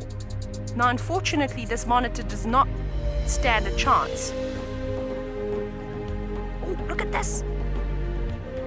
This is super exciting. See that? Did you see how it used its tail? So you can see this leopard has had enough now. Look at that, there's a tiny, tiny leopard cub. Karula has given birth overnight. Look at the little guy who just came around the corner. That is incredible, that's probably his first solo kill. Oh, and have a look, here comes Osana with the monitor lizard. Osana, of course, at the same time decided to go climbing up the tree. He's just nearly fallen out of it again. Look at that, he's running away. The buffalo is chasing Osana at the moment. Run away from this very big animal coming. That was so funny.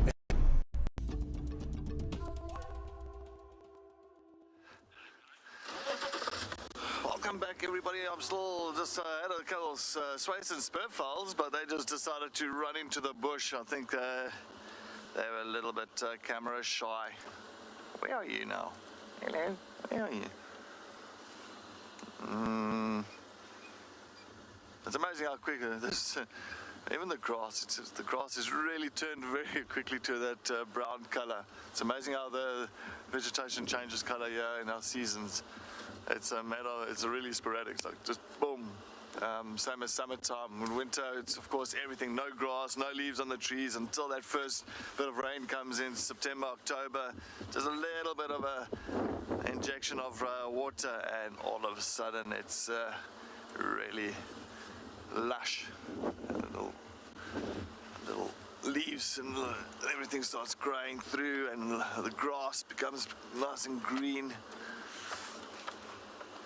Just taking a look, I had a lot of hyena tracks on Cheetah Cut Line now running into this direction, but like running, not normal walking. Definitely running into this area here. So I'm just trying to search the area for any more other tracks of these hyenas, and why did they all bolt to the side? There's kind of nice big trees around here as well, so I'm just looking carefully, see what we can see out here. It is getting a little bit warmer now. The sun has decided to pop its head up from behind the clouds once or twice now. So it is starting to heat up a little bit more. I think now I'm starting to think that I'm a little bit mad putting this big black jacket on. I think I should just now just melt away in this jacket. I think I'll definitely have to take it off very soon.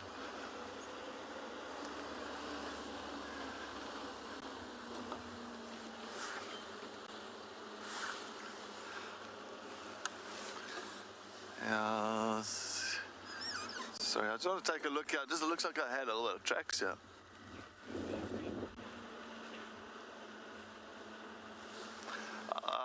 So I did not get the name. What's the name? I don't know the name. Sorry, FC, go with the name again, please.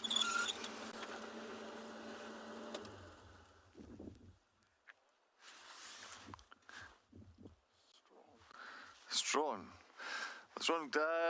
Good morning. Welcome to our sunrise safari. Do I have a favorite animal to track? Yes, definitely. I love tracking leopard. Sorry, Paul. Sorry, Paul. That's it. Okay, I've got the name now. So a little bit of comms issues there.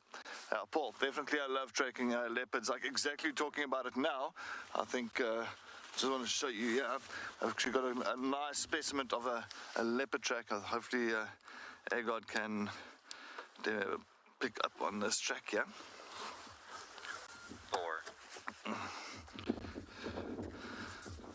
All right, but not really fresh, as you can see. Can you get this one, Agard? Not. All right, let me quickly reverse a little bit here. Let's see if we can pick it up on this side, because it's actually a nice specimen, because sometimes it's nice when you've got the mud. Can you see it there now?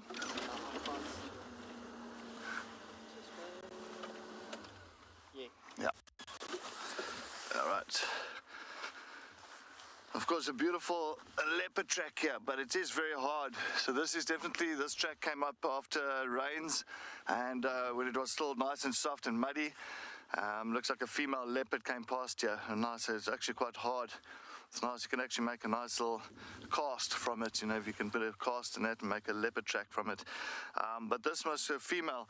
We were in Tlalamba's area, so 10 to 1 most probably it is Tlalamba that came through from this side. I just want to double check here. Yeah, see, that's just some hyena tracks coming through. And this looks like these hyena tracks are definitely also from old hyena tracks. Much larger, not as pretty as a leopard track. The leopard track has got that real pretty kind of a 90-degree angle. Hyena tracks are really kind of more scruffed up. And of course, you also got your, your nail marks of the hyena itself. But I'm just taking a look here. Sorry, I think my radio's just gone a little bit crazy there. There you go. I just want to see something here, because this is, I think, a little cub tracks as well. Yeah, so this is definitely where Tlalamba came with the cubs in this area, but it's maybe about 5, actually longer, maybe about a week old.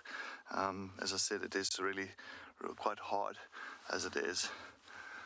All right. Anyway, I'm just double checking this. Yeah. Nothing much more. All right, let's jump on. Let's head further this way. I just want to still figure out why these hyenas were running into this direction. I just want to quickly get this in here. There we go. All right. Let's see.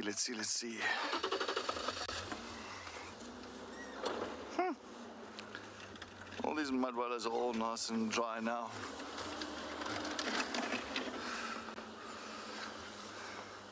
Saw a bit of that breeze coming through, eh?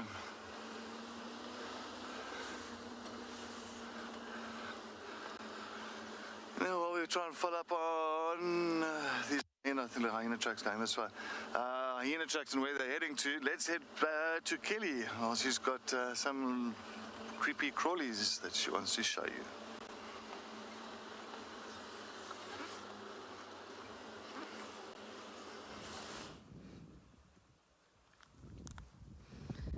We have just found this beautiful garden Orbweb spider.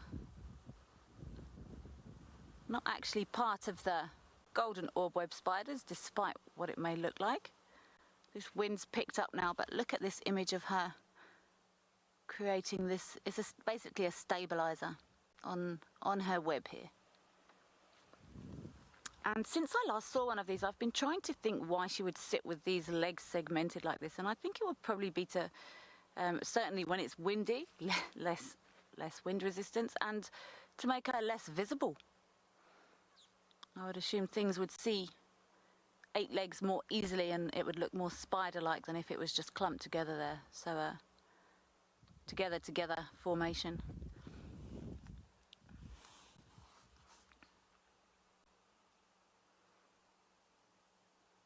So we're not going to be seeing these beautiful spiders for too much longer now. Look at the colours in this gorgeous girl.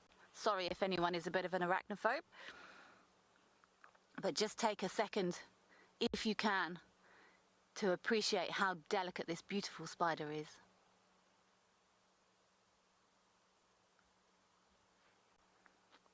Nancy, an absolute work of art indeed. It's so nice to spend time looking at some of the smaller things out here. I was actually just reading my fabulous book. I'm not going to reel off the whole thing to you. But I was just reading a section about what would happen if in one foul swoop insects vanished, and how quickly it would have a massive impact on everything, from plants to soil to mammals, because of course this spider is very much dependent on insects as a food source, and the knock-on effect would be absolutely immense.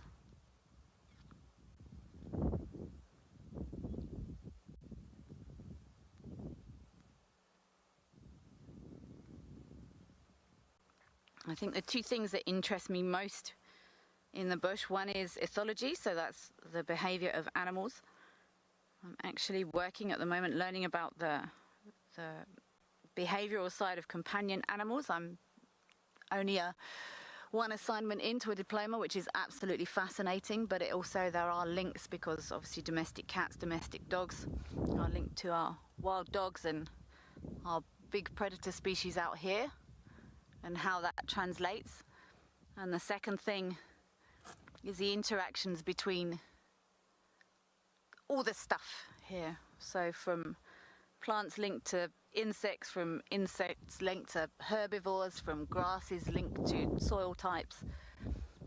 The common ones we know about, or we often speak about, you've got your fig wasps and your fig trees, then your relationships like your oxpeckers and your mammals, but there's so many lesser known relationships here in ecology, and we will never stop discovering new things, which is what I keep saying is what keeps me coming back, keeps me learning, keeps me involved, and keeps me excited. We see new behaviors, we understand new interactions every day.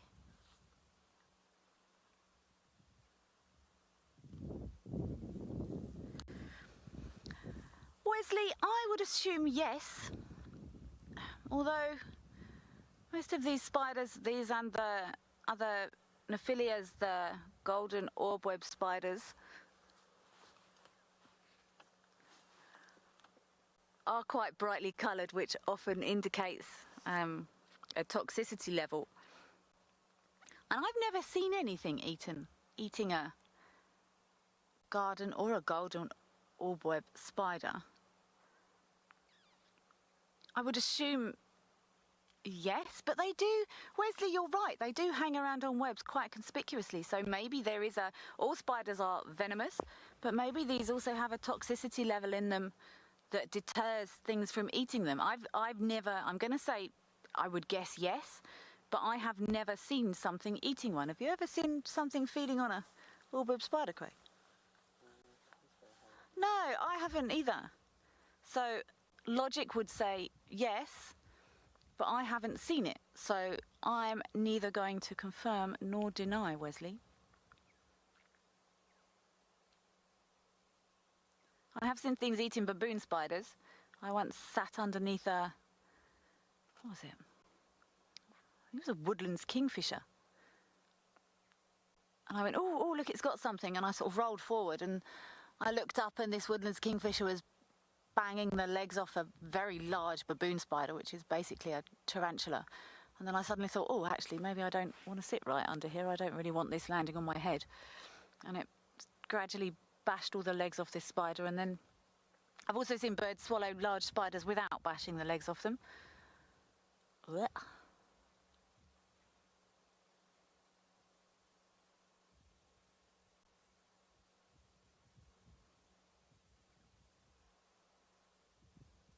But when I see creations and webs and spiders like this, it just makes me in awe of nature.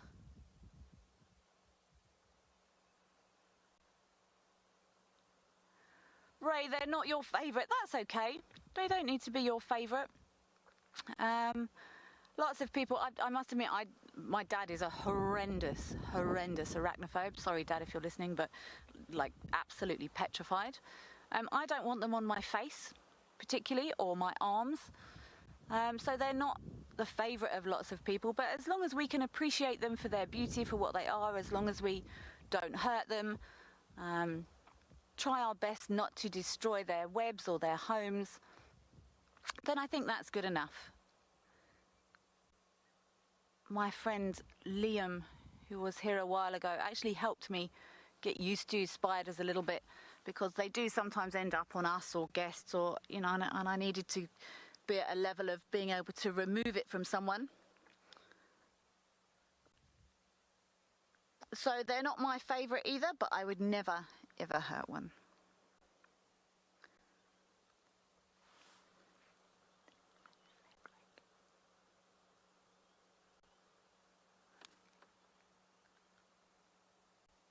I'm now going to send you over to spend some time with a gentle giant.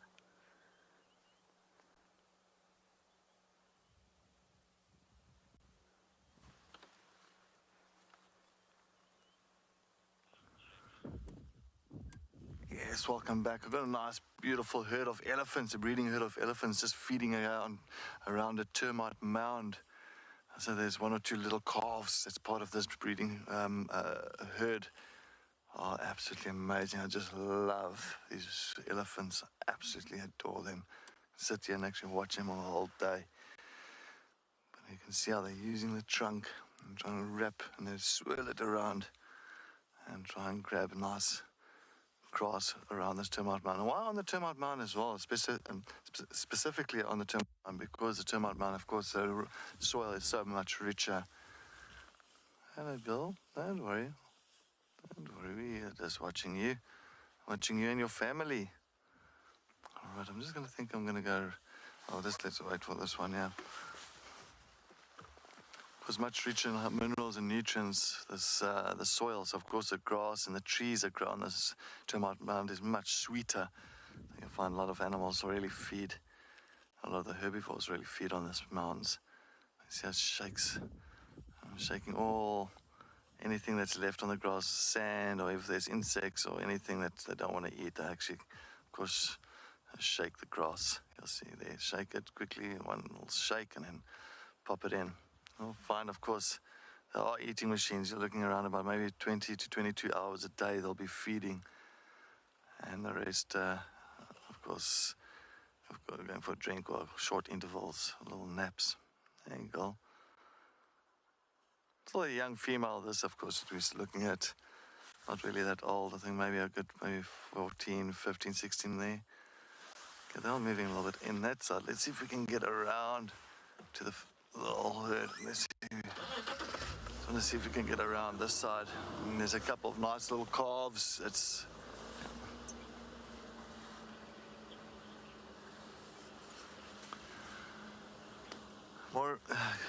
Maureen, good morning. Now, they don't feed the entire day, maybe about 20 hours of the day, like 80% of the day. The rest of the time, the elephants, they'll go drink or they have very short intervals sleeping. That depends on the matriarch. She'll decide when they will sleep. But it's very short intervals, and then all of them will just take a rest. I just want to try and get in here so you can just take a look at this little calf that's with mom and them. Very small herd. Let's see. Hello. Okay, there's a little one there. Maybe not about 1 and a year and a half. Once the little calf touches mom's belly already, that's already past a year. Under mom's belly, if it goes under mom's belly without touching that belly, then it's about a year and less. But you can see that one's a little, but he is just walking. So yeah, they get about this, about plus minus 60 years old. Little one following mom. I love it. I love those little calves. A little bit further in. I want to try and get a nice front shot from there. Hey God, let's go around that side. Let's see if I can get a nice front shot there. It looks a bit open that side. Let's see what we can do.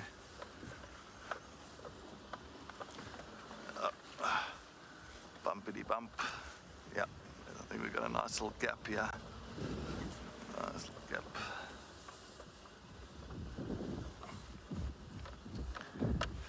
Very small herd, a very small family herd. I mean, I can only see 3 or 4, 5 of them. So that's not really a big family herd this side. Sometimes they can get to really big groups, but maybe I might be missing the rest somewhere in the bush. I'm just going to see, get 3. Yeah. I don't want to see that. I don't want to see that little one. So cute. Okay, let's see if we can get over this. Let's see exactly where. Oh, there. Okay. Okay, just hold on. Am I going to make it through? Yeah. Am I going to make it through? Yeah, I don't think so, no. I don't think I'll make it through there. What do you think? I can go right there. Okay, I'm going to go to this dead tree. I think that'll be the best. Just watch it. I'll say. They really want to go into this thick stuff. Don't go there. All right, there we go.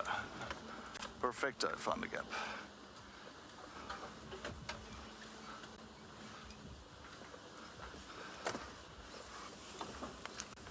Of course, it's a nice day for the elephants. Not too hot for them as well, so you'll find they're not going to be too stressed to get down to water areas. But the matriarch is really moving quite a bit with them, yeah.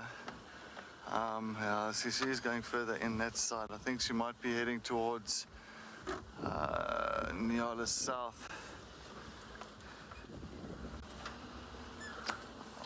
I'm not.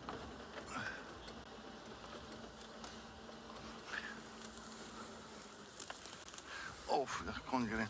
Victor, good morning. Thank you very much for the question. Yeah, actually the closest relative to an elephant is a rock dussie, if you believe it or not. You'll find a rock dussie, the hyrax. The mammal is also between the front legs, just like the elephants. And as well, that also pretty much almost near ungulates as well. So very much your rock dussie is one of the closest relatives to an elephant. No, I'm not going to get through here. No, I'm not going to get through here. Sorry. So yeah, that's very much one of the closest sites for, if you guys know, a rock dussie, it almost looks like a huge rodent. And really living on the rocky areas, hence the name Rock Dussies. Okay, let me just put in 4-wheel here. Just now I get stuck. So I'm trying to get through here. Sorry guys, I don't want to get through here quickly. Just want to make sure I'm not going to hit a hole or anything. Because there is a nice clearing. I think there's a nice wallow that I might be heading to here. I want to see if I can get a nice shot of them there. Ah, yeah, there they are. Okay. There we go. Into the clearing. I think they're just this side. I got them. I just don't want to fall in a hole here. Such a big animal and they can disappear just like that, huh? It's amazing. Oh, you got them then? Ah, yeah, there they are. Okay. I think there's a little 2-track we can get around. We're just going to try and see if we can relocate here on them. There is a nice little one there with them, so I'm just keeping, just staying a little bit far west from them. Oh yeah, there, now we got them nicely here. Whoop, whoop. Let's see if we can get in here. Hello, Elias.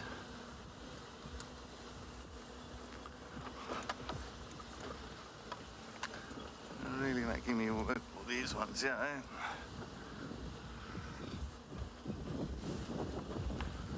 Okay, there we go. There we go.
Spinning around in outer space, our planet gives life to the human race.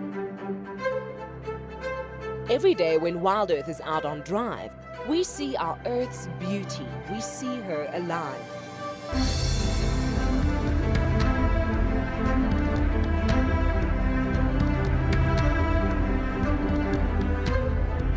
We need our planet, that is true, but our planet needs us too.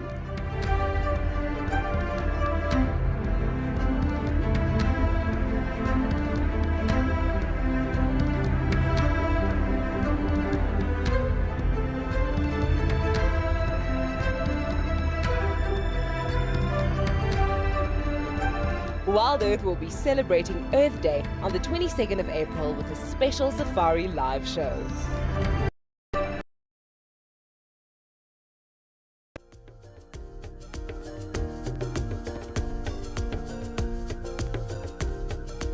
We have got an epic battle going on between a pirate fly and a drop-tail ant. Look at that, look at that. So what's happening is these ants are moving from one side to another, and these pirate flies are trying to steal the baby ants. For me, my favorite animal has been a leopard since I was a little boy, and being able to actually photograph them out here in the wild has been a dream of mine ever since. So really happy to be back on Ngala, catch up with all the animals that, you know, I've followed around for 8 years already. Watch them grow, watch them through their triumphs, their victories, their losses, mourn with them. It's been absolutely phenomenal.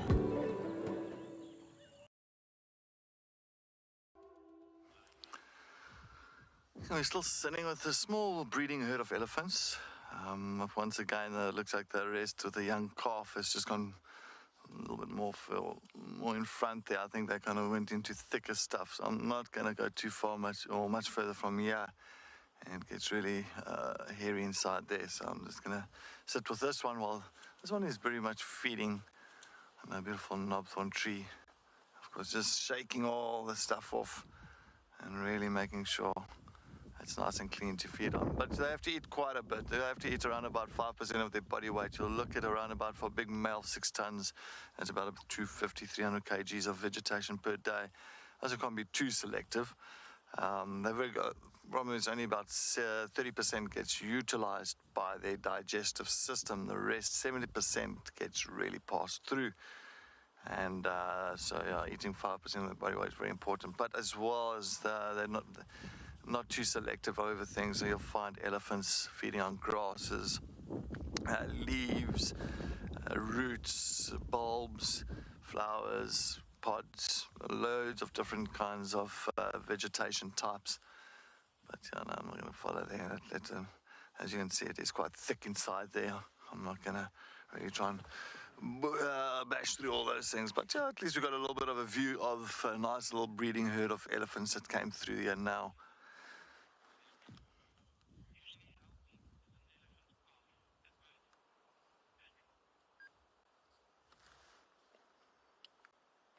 Andrew, how much weight?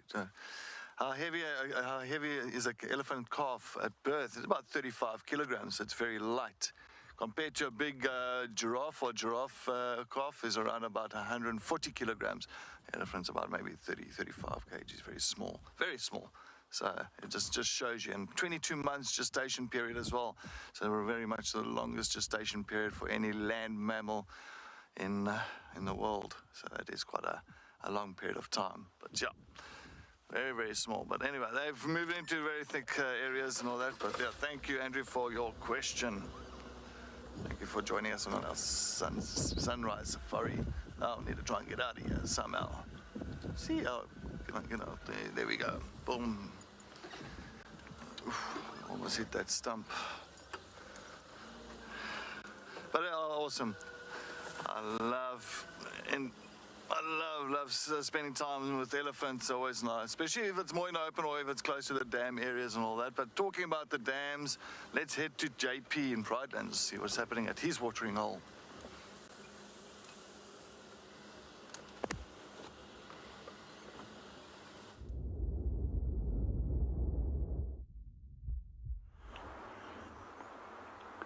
Welcome back to EcoTraining Pridelands. At the moment it's incredibly windy, but we've also started experiencing a little bit of drizzle, so therefore we went a little bit closer to camp and we positioned ourselves at one of the dams, so it is not too far if we have to take our equipment in.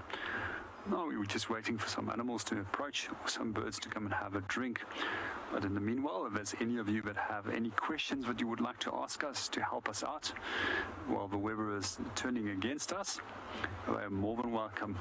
We do have some Egyptian geese on the opposite side of the bank of the dam. For those of you that are not familiar with the species is also one of those species which is often illustrated in ancient Egyptian hieroglyphics. And quite often they were also embalmed and then placed inside tombs, and that they were then left as food for the pharaoh or the person of high rank to hunt in the afterlife. One of the things that you do find is with a lot of animals and birds which were embalmed and placed inside those tombs is that they actually have tiny food particles which was put inside their mouth, which was there for them as sustenance into the afterlife. For many years, Egyptian geese was actually extinct. However, I was recently told that there's actually a program where they're in Egypt where they've now recently started reintroducing them again. Some of the other animals and birds that we also find that used to occur in that area, which was also entombed, was many different species of jackals, cats, as well as foxes. And then baboons were one of the other species which were also entombed. And then sacred ibis was another species which was often found inside those tombs.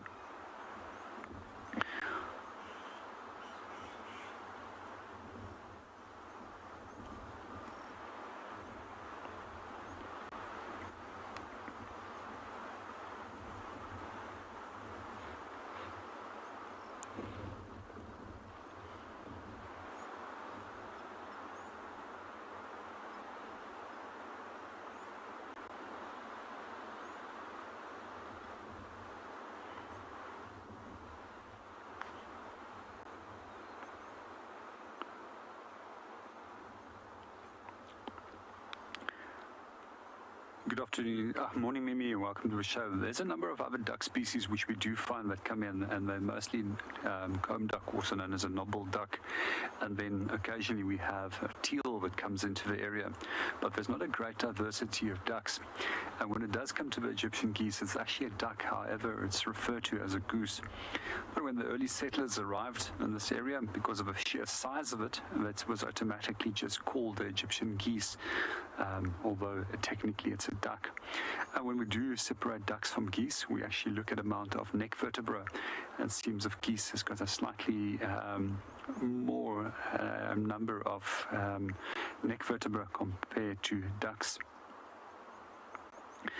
When it does come to Africa, south of the Sahara, there's actually only one species of geese. That's found in Ethiopia, as far as I know.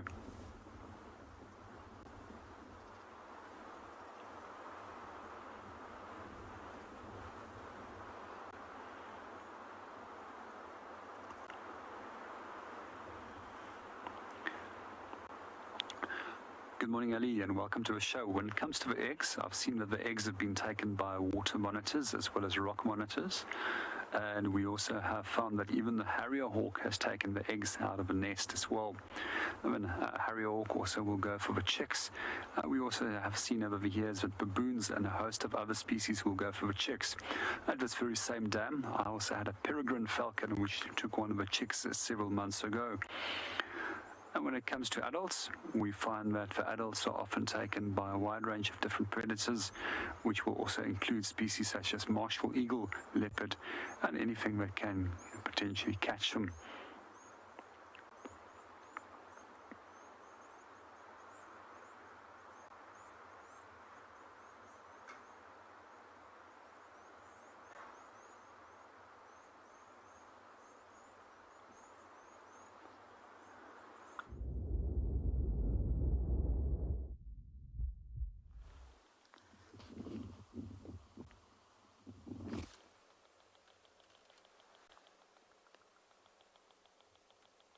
We've got a beautiful little grey accipiter here.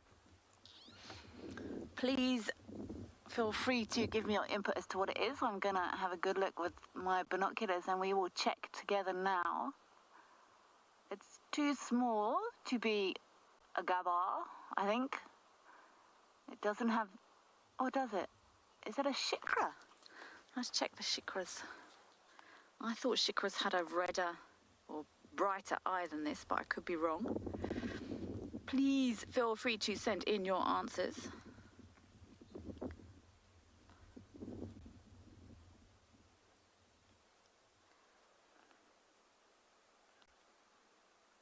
Or is it a gabar? Orange legs. No, it's too small to be a gabar. Are you a shikra? Could be a shikra. Bright red eye. Is this a bright red eye? It's not a laser buzzard because it hasn't got its beard. This might be a shikra. Very, very yellow legs. Yellow beak. Strong barring on the front there, but that eye doesn't.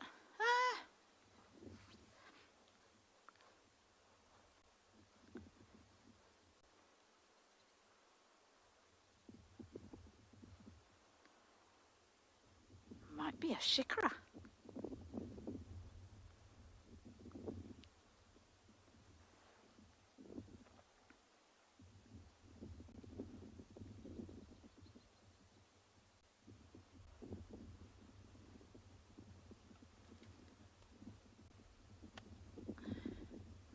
Hasn't got that rufus of a little sparrowhawk.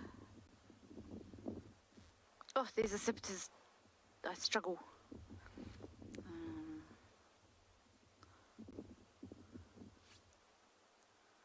For now, I'm going to go shikra.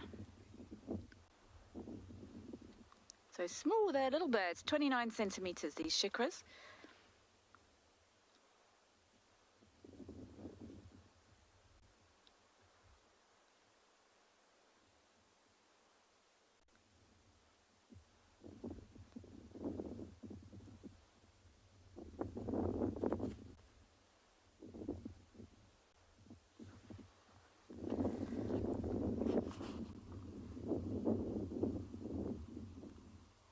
this is a shit crow. With the light on it, I can't see the eye colour nicely.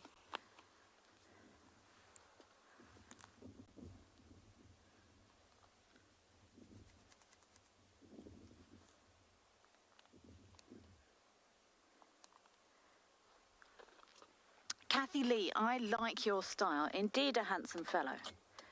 I get incredibly caught up in knowing everything about everything here, but the fact that this bird is a handsome fellow is 100% correct, no doubt. I'm trying to dig for my book now.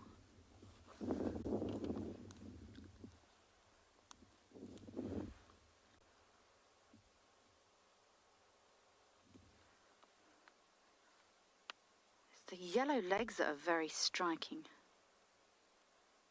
Yellow beak. I think there is a red eye in there. This light just isn't doing it justice.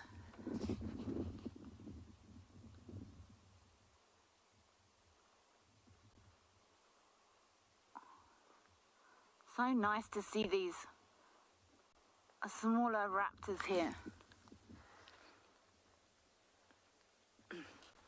Often feeding on lizards, sometimes even insects, rodents. Most of these raptors have got quite diverse menus. And I'm sure we're going to start seeing more of these smaller raptors now. The leaves are going to start coming off the trees. We're going to have better visibility of these guys.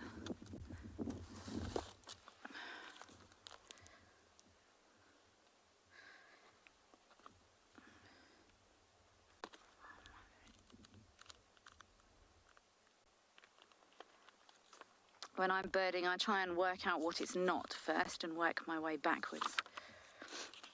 So, you're not a lizard buzzard, you're not a pygmy falcon.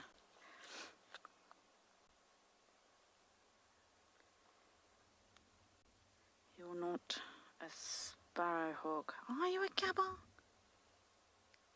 Maybe it's...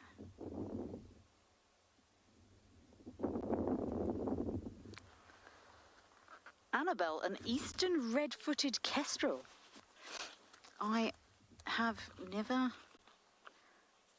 even heard of that bird, but let's happily check the kestrels.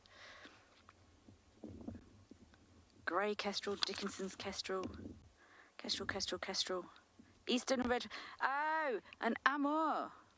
Okay, that's not a bad shout. Let's have an amour falcon. They're called, amour falcon, so eastern red-footed falcon. Let's check. Oh, I do like this team birding.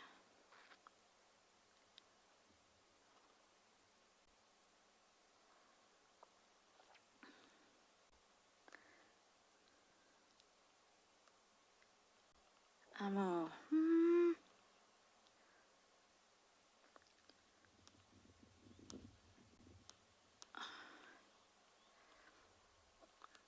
It's not a bad shout, but they've got quite orange legs and this looks quite yellow to me. I'm sticking with Shikara until I get any advances. But I'm going to carry on looking here and I'm going to spend a little bit longer trying to confirm.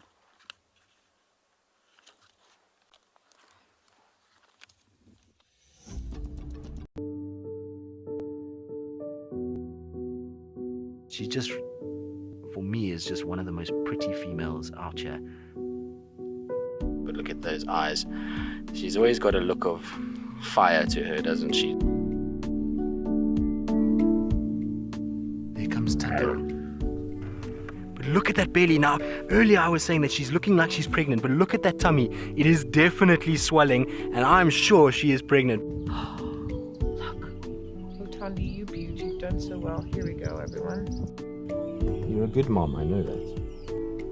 Tandy and her little cubs. The big male baboon's chasing her. Oh, there's one little cub. Run, little cub.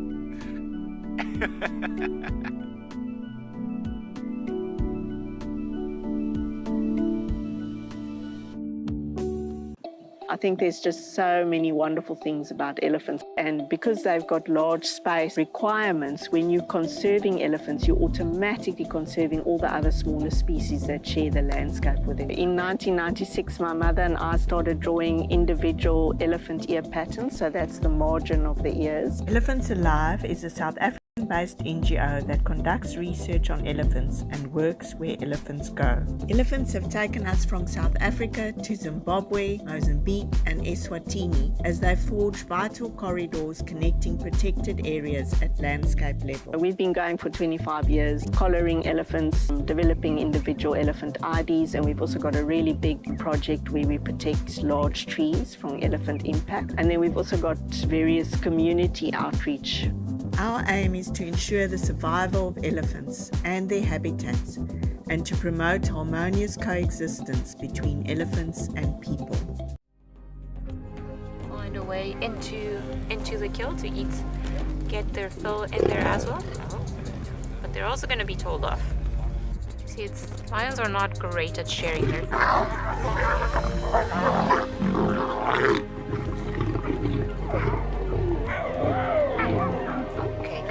Let me just taking frustration out on the other lion, but you see it was interesting.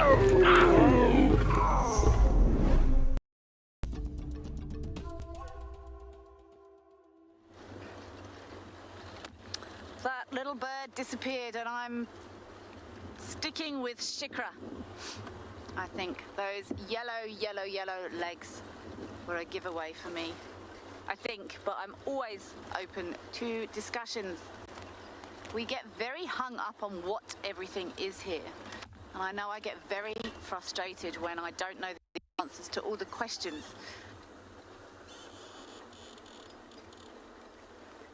Oh, lovely. It sounds like I've got confirmation that everyone agrees it's a shikra. I do get very frustrated when I can't answer things, but that's the beauty of being here and the beauty of to Mamba Link to have a little look at our Battalier nest. I can't see anybody home. Oh yes, there is someone home. Hello, chicka chick.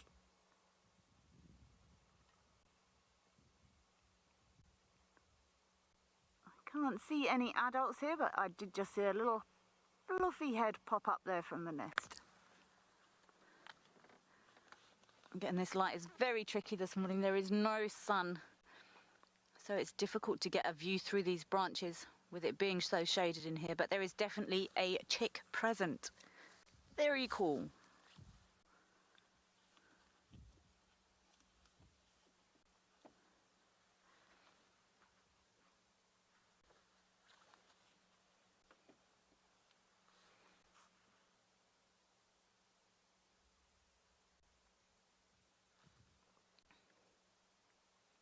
Let's just see if we can pick out a little bit of movement here.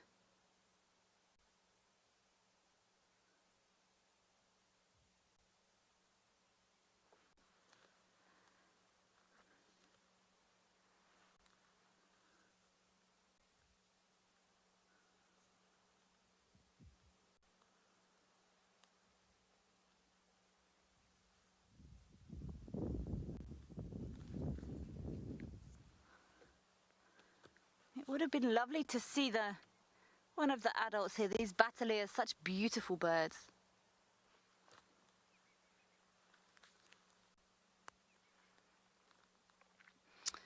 Michelle, it is. They will create a nest so there's enough warmth for any little guys that are in there to stay warm. As they get more feathered, they're going to be able to maintain their own body temperatures more and more, so that adults don't have to spend as much time with them. They can spend more time out looking for food for these little guys. So it's not sort of warm, it's not like it's in a cup nest like these weavers make. These weavers make beautiful cup nests, and some of the other birds will also make nice little perfect domes that they will line with all good things. This is mostly just sticks, but it will be insulated to the perfect level for a baby battalier.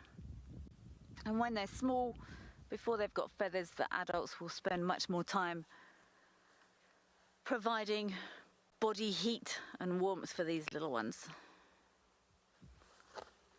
Come on, give us a head wiggle.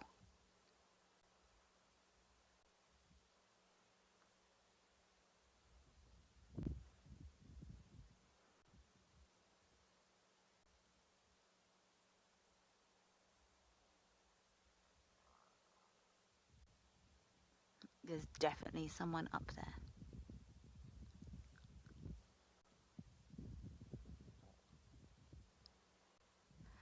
Oh, I'm going to send you over to Cedric. I've just been told he's got something with a heart-shaped nose. I'm going to guess at a waterbuck. Let's find out.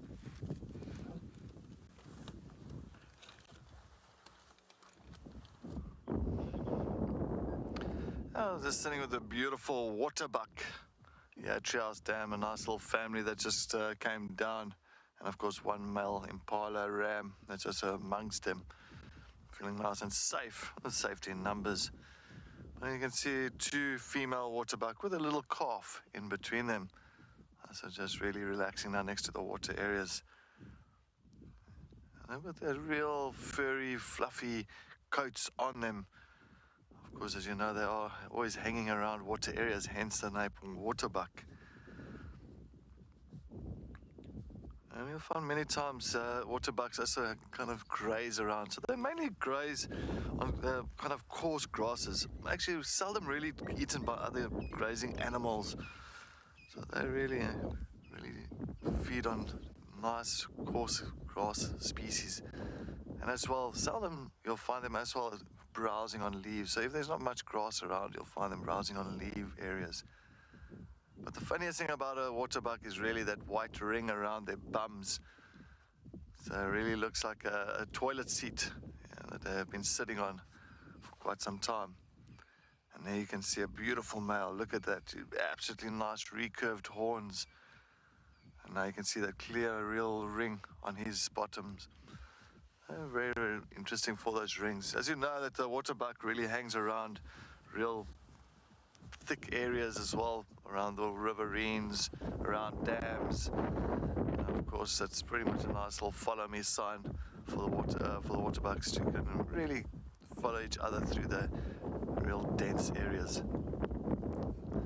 With a nice big, is a beautiful bull that time. Absolutely beautiful bull. Of course, you'll find that the waterbucks, exactly like the not impalas, but the kudu and nyalas, very much family orientated with the females. So you'll find that the females is really much sisters and aunts and all very much related. And of course, controlled by a dominant bull. I see something, the bull sees something. I want to see something along calling to the side, yeah. I want to see maybe. I don't see much around. Of course, very, very fantastic eyesight, and there's a brilliant sense of hearing, and of course a sense of smell. And that nose is so cute. Really a heart-shaped nose. If you look at most antelopes, they don't really have that beautiful heart-shaped nose. Well, of course, your waterbucks, they've got that real kind of a Valentine's nose, if you want to call it. Well, they also give it a real kind of musty smell off, because they've got a gland, a sweat gland underneath their coats that actually secretes a certain oil. So they secrete a certain oils under their skin, and that oil will actually coat their fur, and it actually protects it from the water, from the dampness, so it doesn't have to really create any mold. Big G, good morning. How do waterbuck communicate? Well, waterbuck communicate as well with the senses as well, scent glands around them, as well as they do have sometimes a little, I'm going to say, not snorting, but it's a very low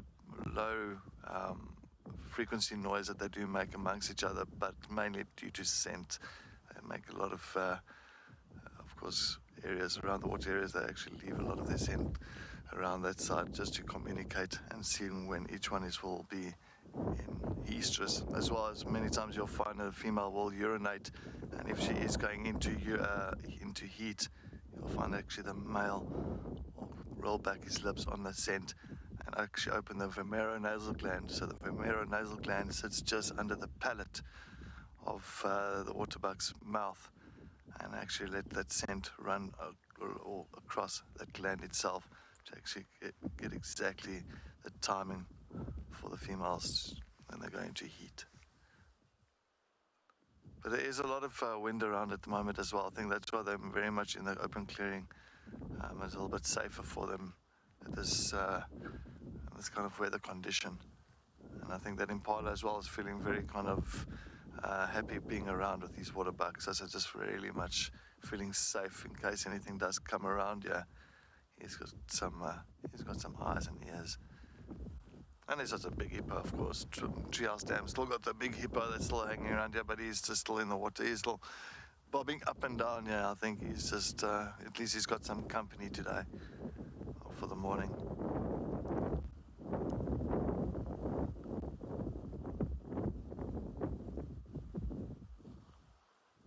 What did he just do there now?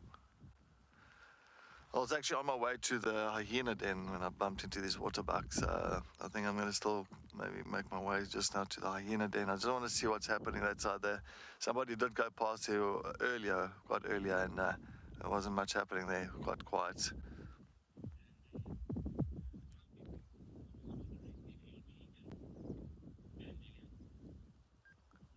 And Gillian.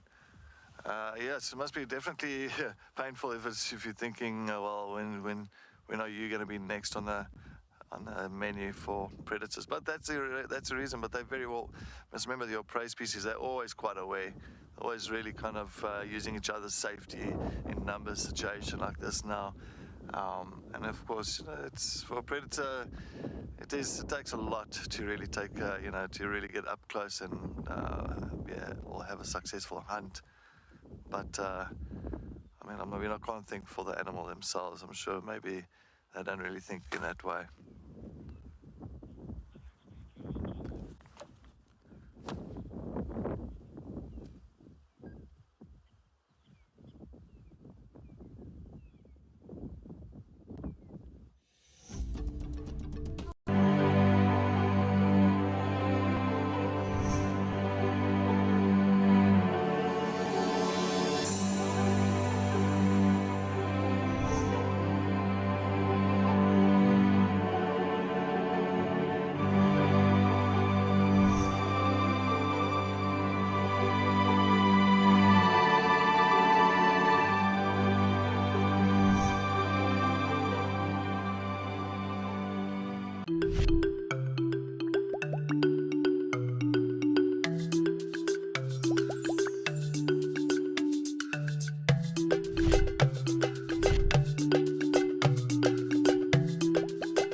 My heart rate has gone up slightly.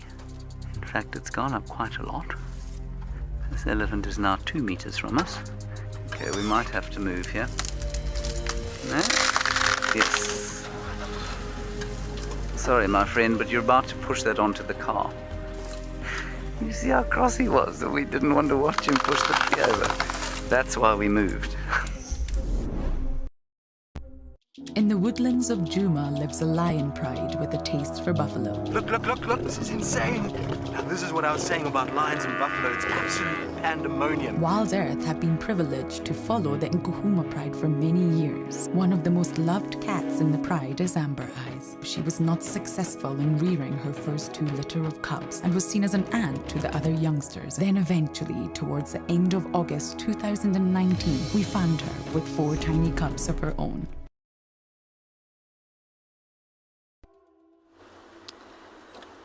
Nice, we got to see that little Batalia chickie. Not too much, but it's chilly today. I'm sure he's snuggled down like everyone else this morning. I'm on Twin Dams Road and I'm gonna pop around to Ingwe Alley because I also haven't checked on my puddle for a couple of days. I'm very interested to see after those 2 or 3 very, very hot days how much this water has receded. We might get rain. I'm still watching the sky, but I don't think it's going to be, although other parts of the country, I know Madikwe had something insane like 40 or 50 mils a couple of days ago, so it could happen. I'm not sure we're going to get enough to start filling pans again, but I'm very keen to go and look and see how much this has dropped. Little puddle. Oh, there on Ingwe.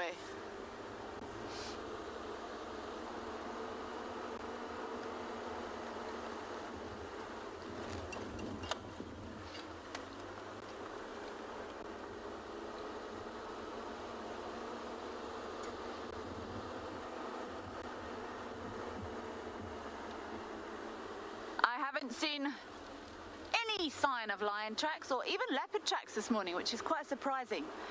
We often see there's so much movement of leopard on this property. We do often see tracks crossing. Sometimes they're fresher than others.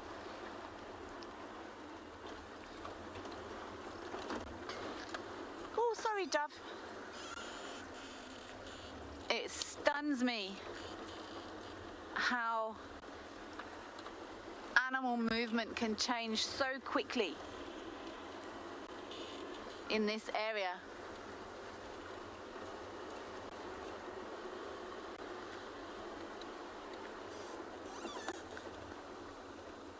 A wild chick. We find smaller tracks very slowly and carefully. There's some ants on the road in front of us, Craig, that I just didn't want to run over.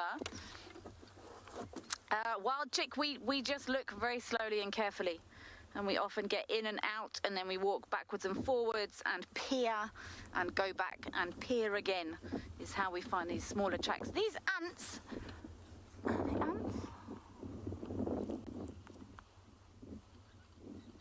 They are ants. They're just kind of milling around there, which is quite oh no, hold on, they're not milling around. There's something happening over there. I'm gonna get out and have a look and see what's happening. There's a big blob of ants, technical term. Collective noun for ants, a blob. Let me go and look and see what's happening here. Whew.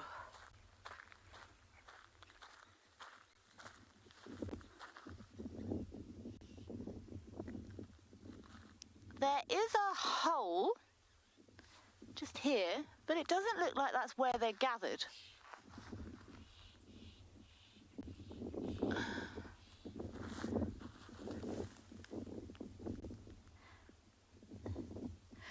I don't know why they're here or what they're doing.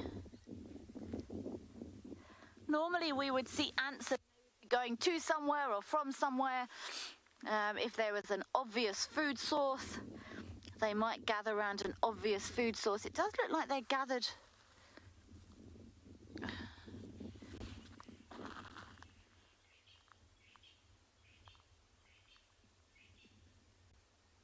Sorry, ants.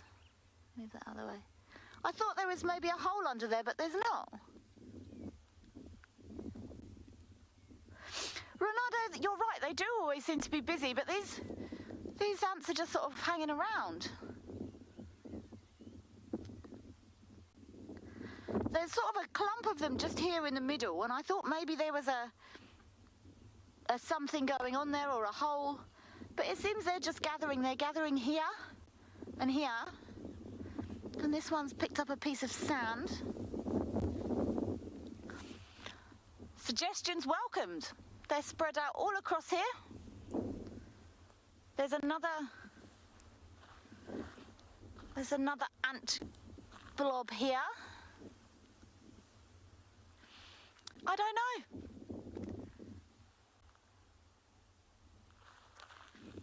Huh.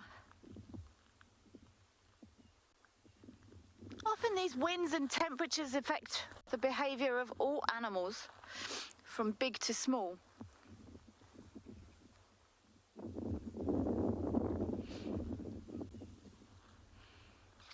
Hayley, yes, they will, but it's more, you often see some of the bigger ants attacking termite colonies.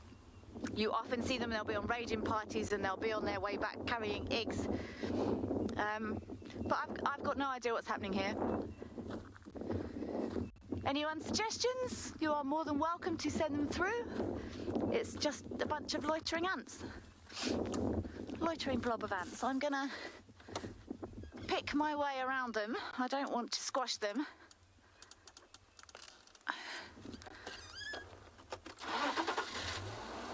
Yeah, they don't seem to be going to or from anywhere.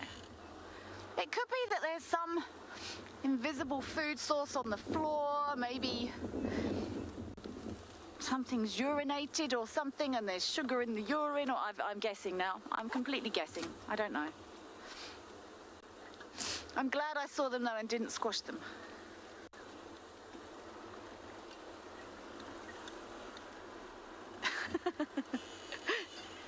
Nancy, yes, they do appear to be wandering aimlessly. I'm sure they're not, because nothing in nature, there's a reason normally for everything in nature. But yeah, aimlessly wandering ants. Any other answers on a postcard would be appreciated. Ants will sometimes move house if they think a nest or somewhere they're living is going to get flooded. But they weren't. But then they'll sort of go, oh, let's all move, and they all go somewhere. But they were just like kind of hanging around.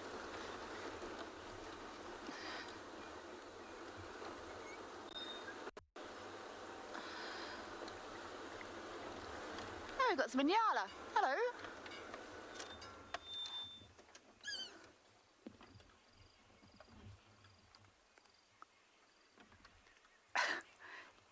Indigo girl, an ant war, possibly. That could be what's happening here, but no, I don't have an answer. I need to try and get, I don't mind some speculation, but I don't know, and I'm not afraid to say I don't know. Hello, girlie. Beautiful female Inyala with her. There's a teenage boy at the back there. These antelope are so pretty.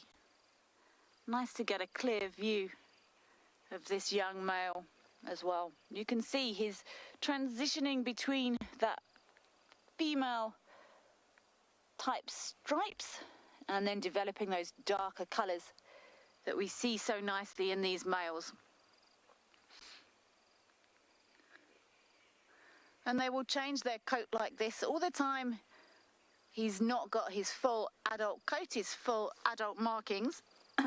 The big boys won't bother him too much. They won't feel he's a threat, and they will just let him carry on. But as soon as he's filled out, got those dark colours, those horns have come through, he's going to start getting moved around by the dominant males. They're not going to want him in their space. And the same goes for lots of these animals. Once they do reach sexual maturity, they need to start making their own way, because they do become a threat to other dominant males in an area. They're delicately nibbling here.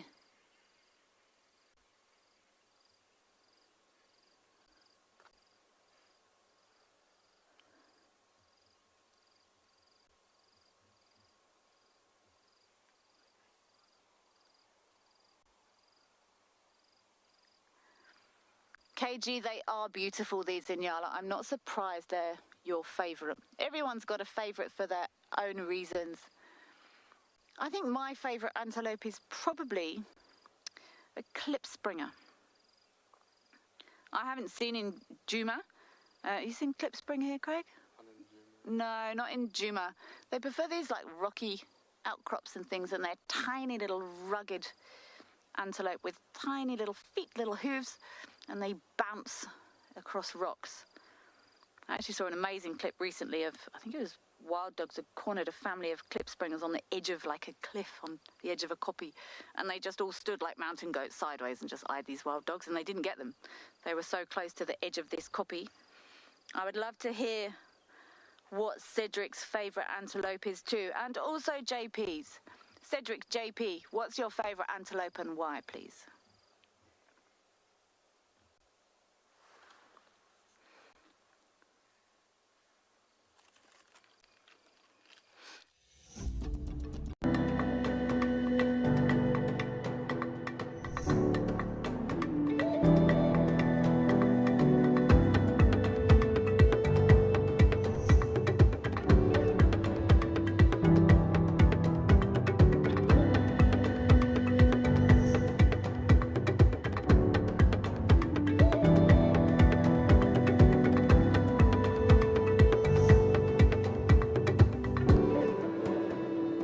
Freemi Wildlife as an organisation is a value-adding service to the communities of KwaZulu-Natal. We are a professional wildlife rehabilitation centre. We work with compromised Indigenous wildlife, and our whole goal is to return these animals back into the wild as wild animals. To get involved with this initiative, go to our Facebook page, Freemi Wildlife. Alternatively, you can go directly to our website, freemiwildlife.org. We hope you get involved, and thank you so much for your care and support out there.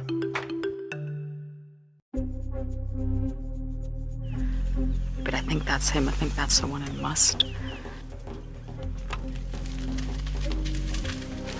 Okay, this is getting serious now.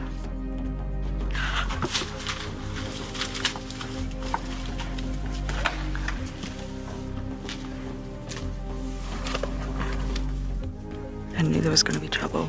Too many bulls and must over one herd. With the traditional stories I've learned that it does have future and a past. If you follow it, you'll never ever go wrong in life. It's very important because it contains, of course, the history background and the knowledge of the bush. In every family they have so-called a tree or amarula tree. We'll go there and kneel down and talk to the tree and said, we want success in the family. Shongile was born in February 2016 to Karula, the Queen of Djuma. We watched her grow from birth to enforced independence when Karula disappeared. On the 19th of August 2016, Tandy, Shongile's sister, was on the prowl. From nowhere she appeared, and a traumatic fight ensued. That was the last sighting of her on Djuma. She disappeared into the wilderness just as her mother before her.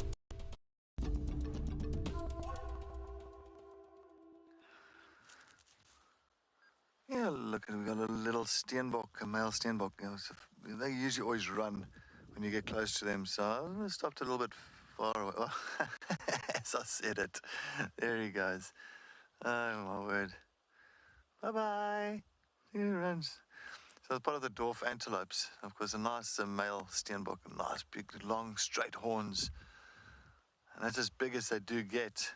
I don't really get much bigger than that. So they're very, very, very cute little antelopes.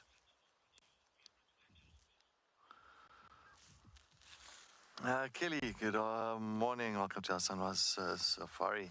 My favorite antelope. I'll still go with a Nyala.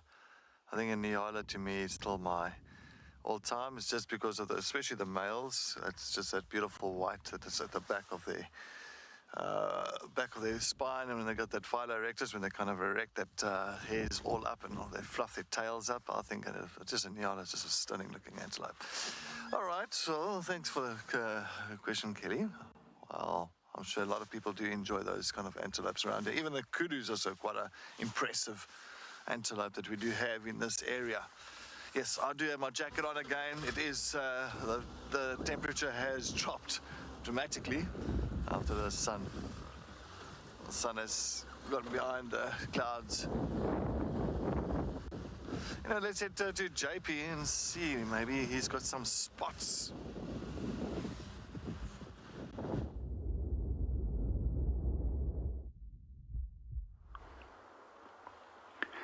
Welcome back to EcoTraining Pridelands. At the moment we're sitting with a leopard. I'm not familiar with this leopard, but I have been told that it's incredibly skittish.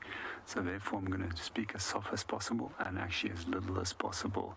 We've also provided the animal with a lot more space than that we would normally give, because we don't want to upset it. You might notice just directly towards the left of it, there's a big impala ram that's hanging in the tree. And this time over here, it's not an impala ram, but it is definitely impala. It is a ram. There's horns. And what you'll find is that a lot of these rams are not alert about what's going on around them. And as they're so focused on fighting, as well as setting up territories, they don't have the same safety and numbers as they would normally have, and therefore they make for easy pickings. That's for the very same reason why African wild dog specifically has their pups at this time of the year. We're going to sit and watch our leopard guarding his prey and just see what he gets up to.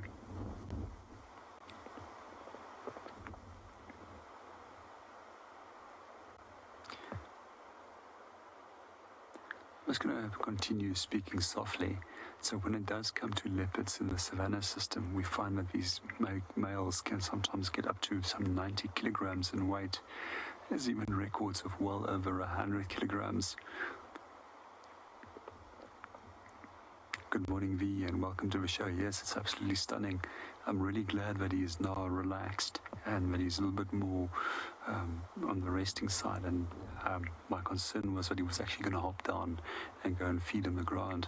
But coming back to leopards in the savanna system, we find that they're much larger than those that we find in the Western Cape region of around Cape Town. And there I have seen leopard once or twice, and they're seldom more than 30 kilograms in weight. And that literally means they're 2/3 heavier over here compared to that of the Western Cape.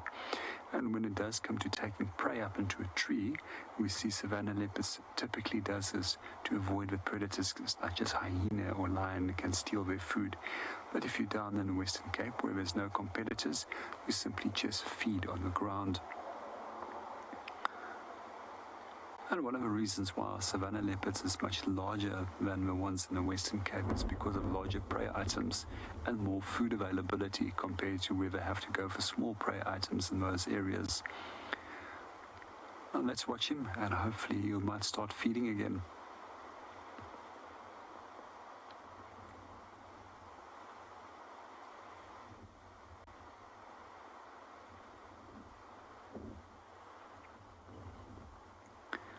I'm also very excited to see this leopard, and it's not that leopard is uncommon in Pridelands at all.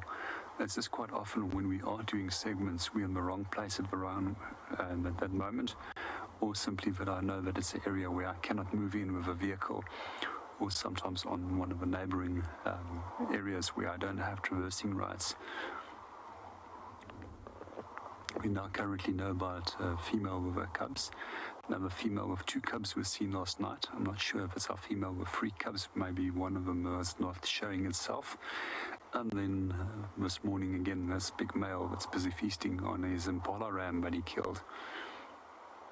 And then quite often close by to the EcoTraining camp, at night, and in early parts of the morning, I also often hear leopard calling in the drainage line close to the camp. And then a few weeks ago, one of the leopards that do hang around that main area of Natal Red also started a whole bunch of elephants which all ran into our direction. In general, when elephants do smell any form of predator, they become very upset, especially if it's little ones, as in that case. And quite often that leopard pops up directly just after the sun has set or after the sun has gone down to come and drink at that dam.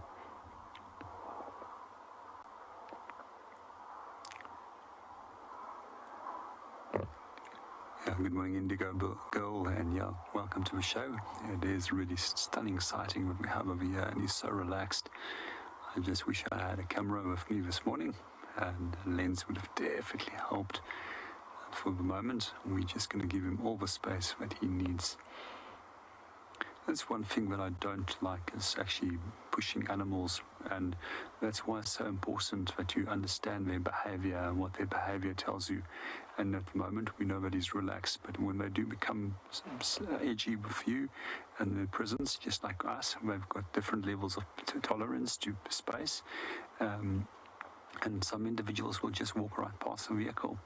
And you don't want to push them off that they go down onto the ground, because then you can't view them. And secondly, you also might push the animal away from the kill if it feels that it is intimidated by the presence of the vehicle. And then things such as lion or other predators can potentially climb up there and go and feed on it. I've sometimes also seen that sometimes what leopards will do is that they will take the prey down onto the ground, then feed, and then take it up into... and sometimes if there's a predator then that approaches, then they take it straight back up into the tree again. We're going to sit here for a little bit longer, and let's go and see what Kelly is doing in a little small pan.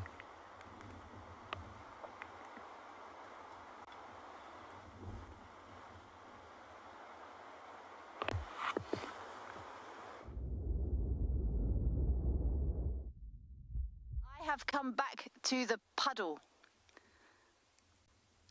and I can barely believe how much these lines have dropped all the way down in less than a week. Amazing how quickly this has evaporated. However, I was just having a chat with Craig, and Craig pointed out some berries to me over on the left here, and I suggested that he might like to bring some berries over to join me at the puddle here. Would you not like to join me at the puddle, Craig? No, I'm good, thanks. Come show us your berries. I'll show them on the camera. They're very nice berries. He asked me, "Have you tried these berries this year?" And I said no. And he tried some, and he said, "They're really nice." And I thought he might like to share it with everyone.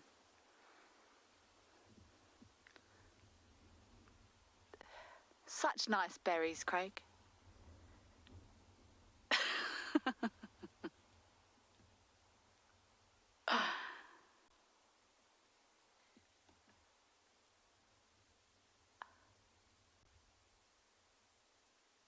These beautiful berries. And he really did seem to enjoy them just now when he was off trying them. On the Natal Red. Nice, ripe, juicy berries.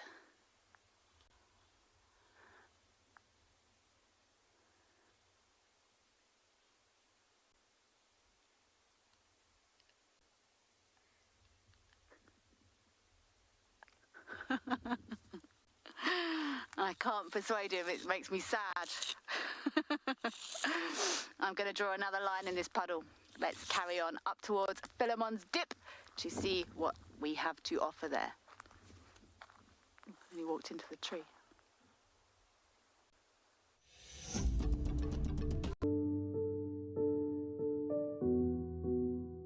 She just, for me, is just one of the most pretty females out here.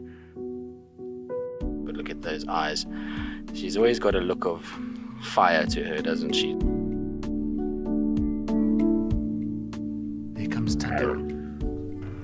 But look at that belly now. Earlier I was saying that she's looking like she's pregnant, but look at that tummy. It is definitely swelling, and I'm sure she is pregnant. Look. Oh, Tandy, you beauty. You've done so well. Here we go, everyone. You're a good mom, I know that. Tandy and her little cubs. The big male baboon's chasing her. Oh, there's one little cub. Run, little cub.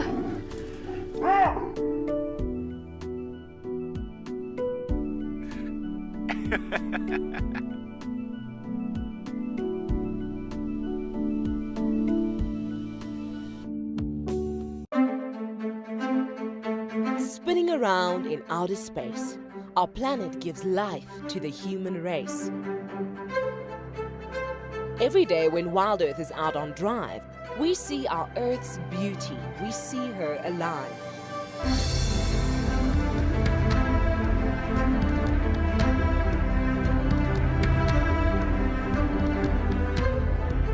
We need our planet, that is true, but our planet needs us too.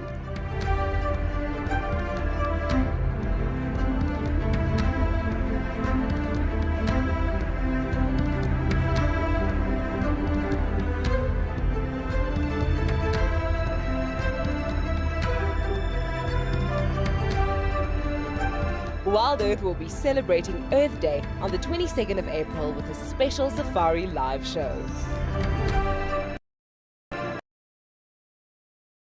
Myself and Sebastian were looking for the Birmingham Pride sub-adults, and we just found them stealing a hoisted baby impala carcass out of a tree. This is incredible. It's the first time I've seen one of these youngsters. Whoa! Quite a good chunk there. Nearly fell out doing it. She might fall backwards. She's actually lowering herself down the tree. It's the first time I've seen a lion do that in person.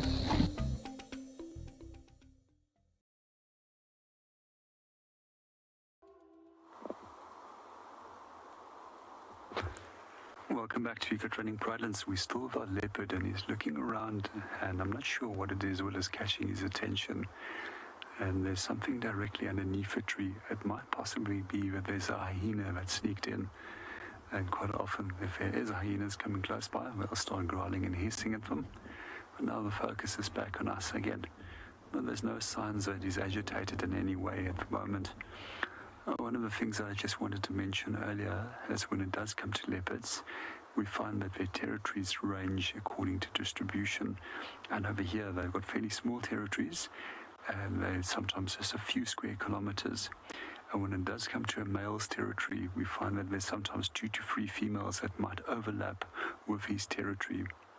And what he gives them is access to food, and he simply mates with females. That's all that his purpose is.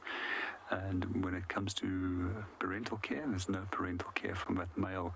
And it's actually very seldom that you see 2 leopards together. And once or twice in my guiding career, I've actually seen 3 together. And it's exceptional to see a cub and the mother and the male together. And especially that there's no interaction between that cub and the, or altercation between the cub and the male at that point. So we're going to sit and watch him a little bit longer. And I might just also mention the territory sizes. If we do go to the Western Cape, generally some 450 square kilometers for a leopard, once again because of small prey items. And then in the Kalahari, although there's big food variety, there's big choices, food is not always consistent, and their territories might range up to sometimes 1,000 square kilometers, which they might traverse.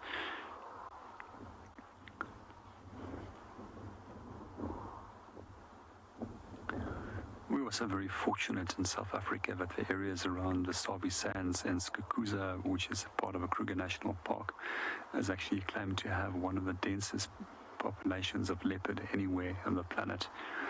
Although Mumbai holds the record for having the densest urban population of leopard, and that's in India.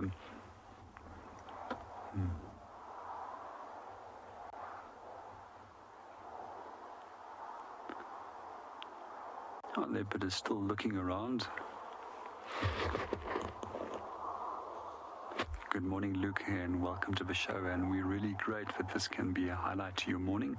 Leopards are incredibly special animals, and I just love leopards. And it's one of my soul animals other than a great white shark. But that's another day's story. Let's watch our leopard and see what he's going to get up to. Hopefully, we were fortunate enough that he might still be here this afternoon. And for those of you who are joining us, we would love to see you at 14:30 Central African time. Have an awesome morning.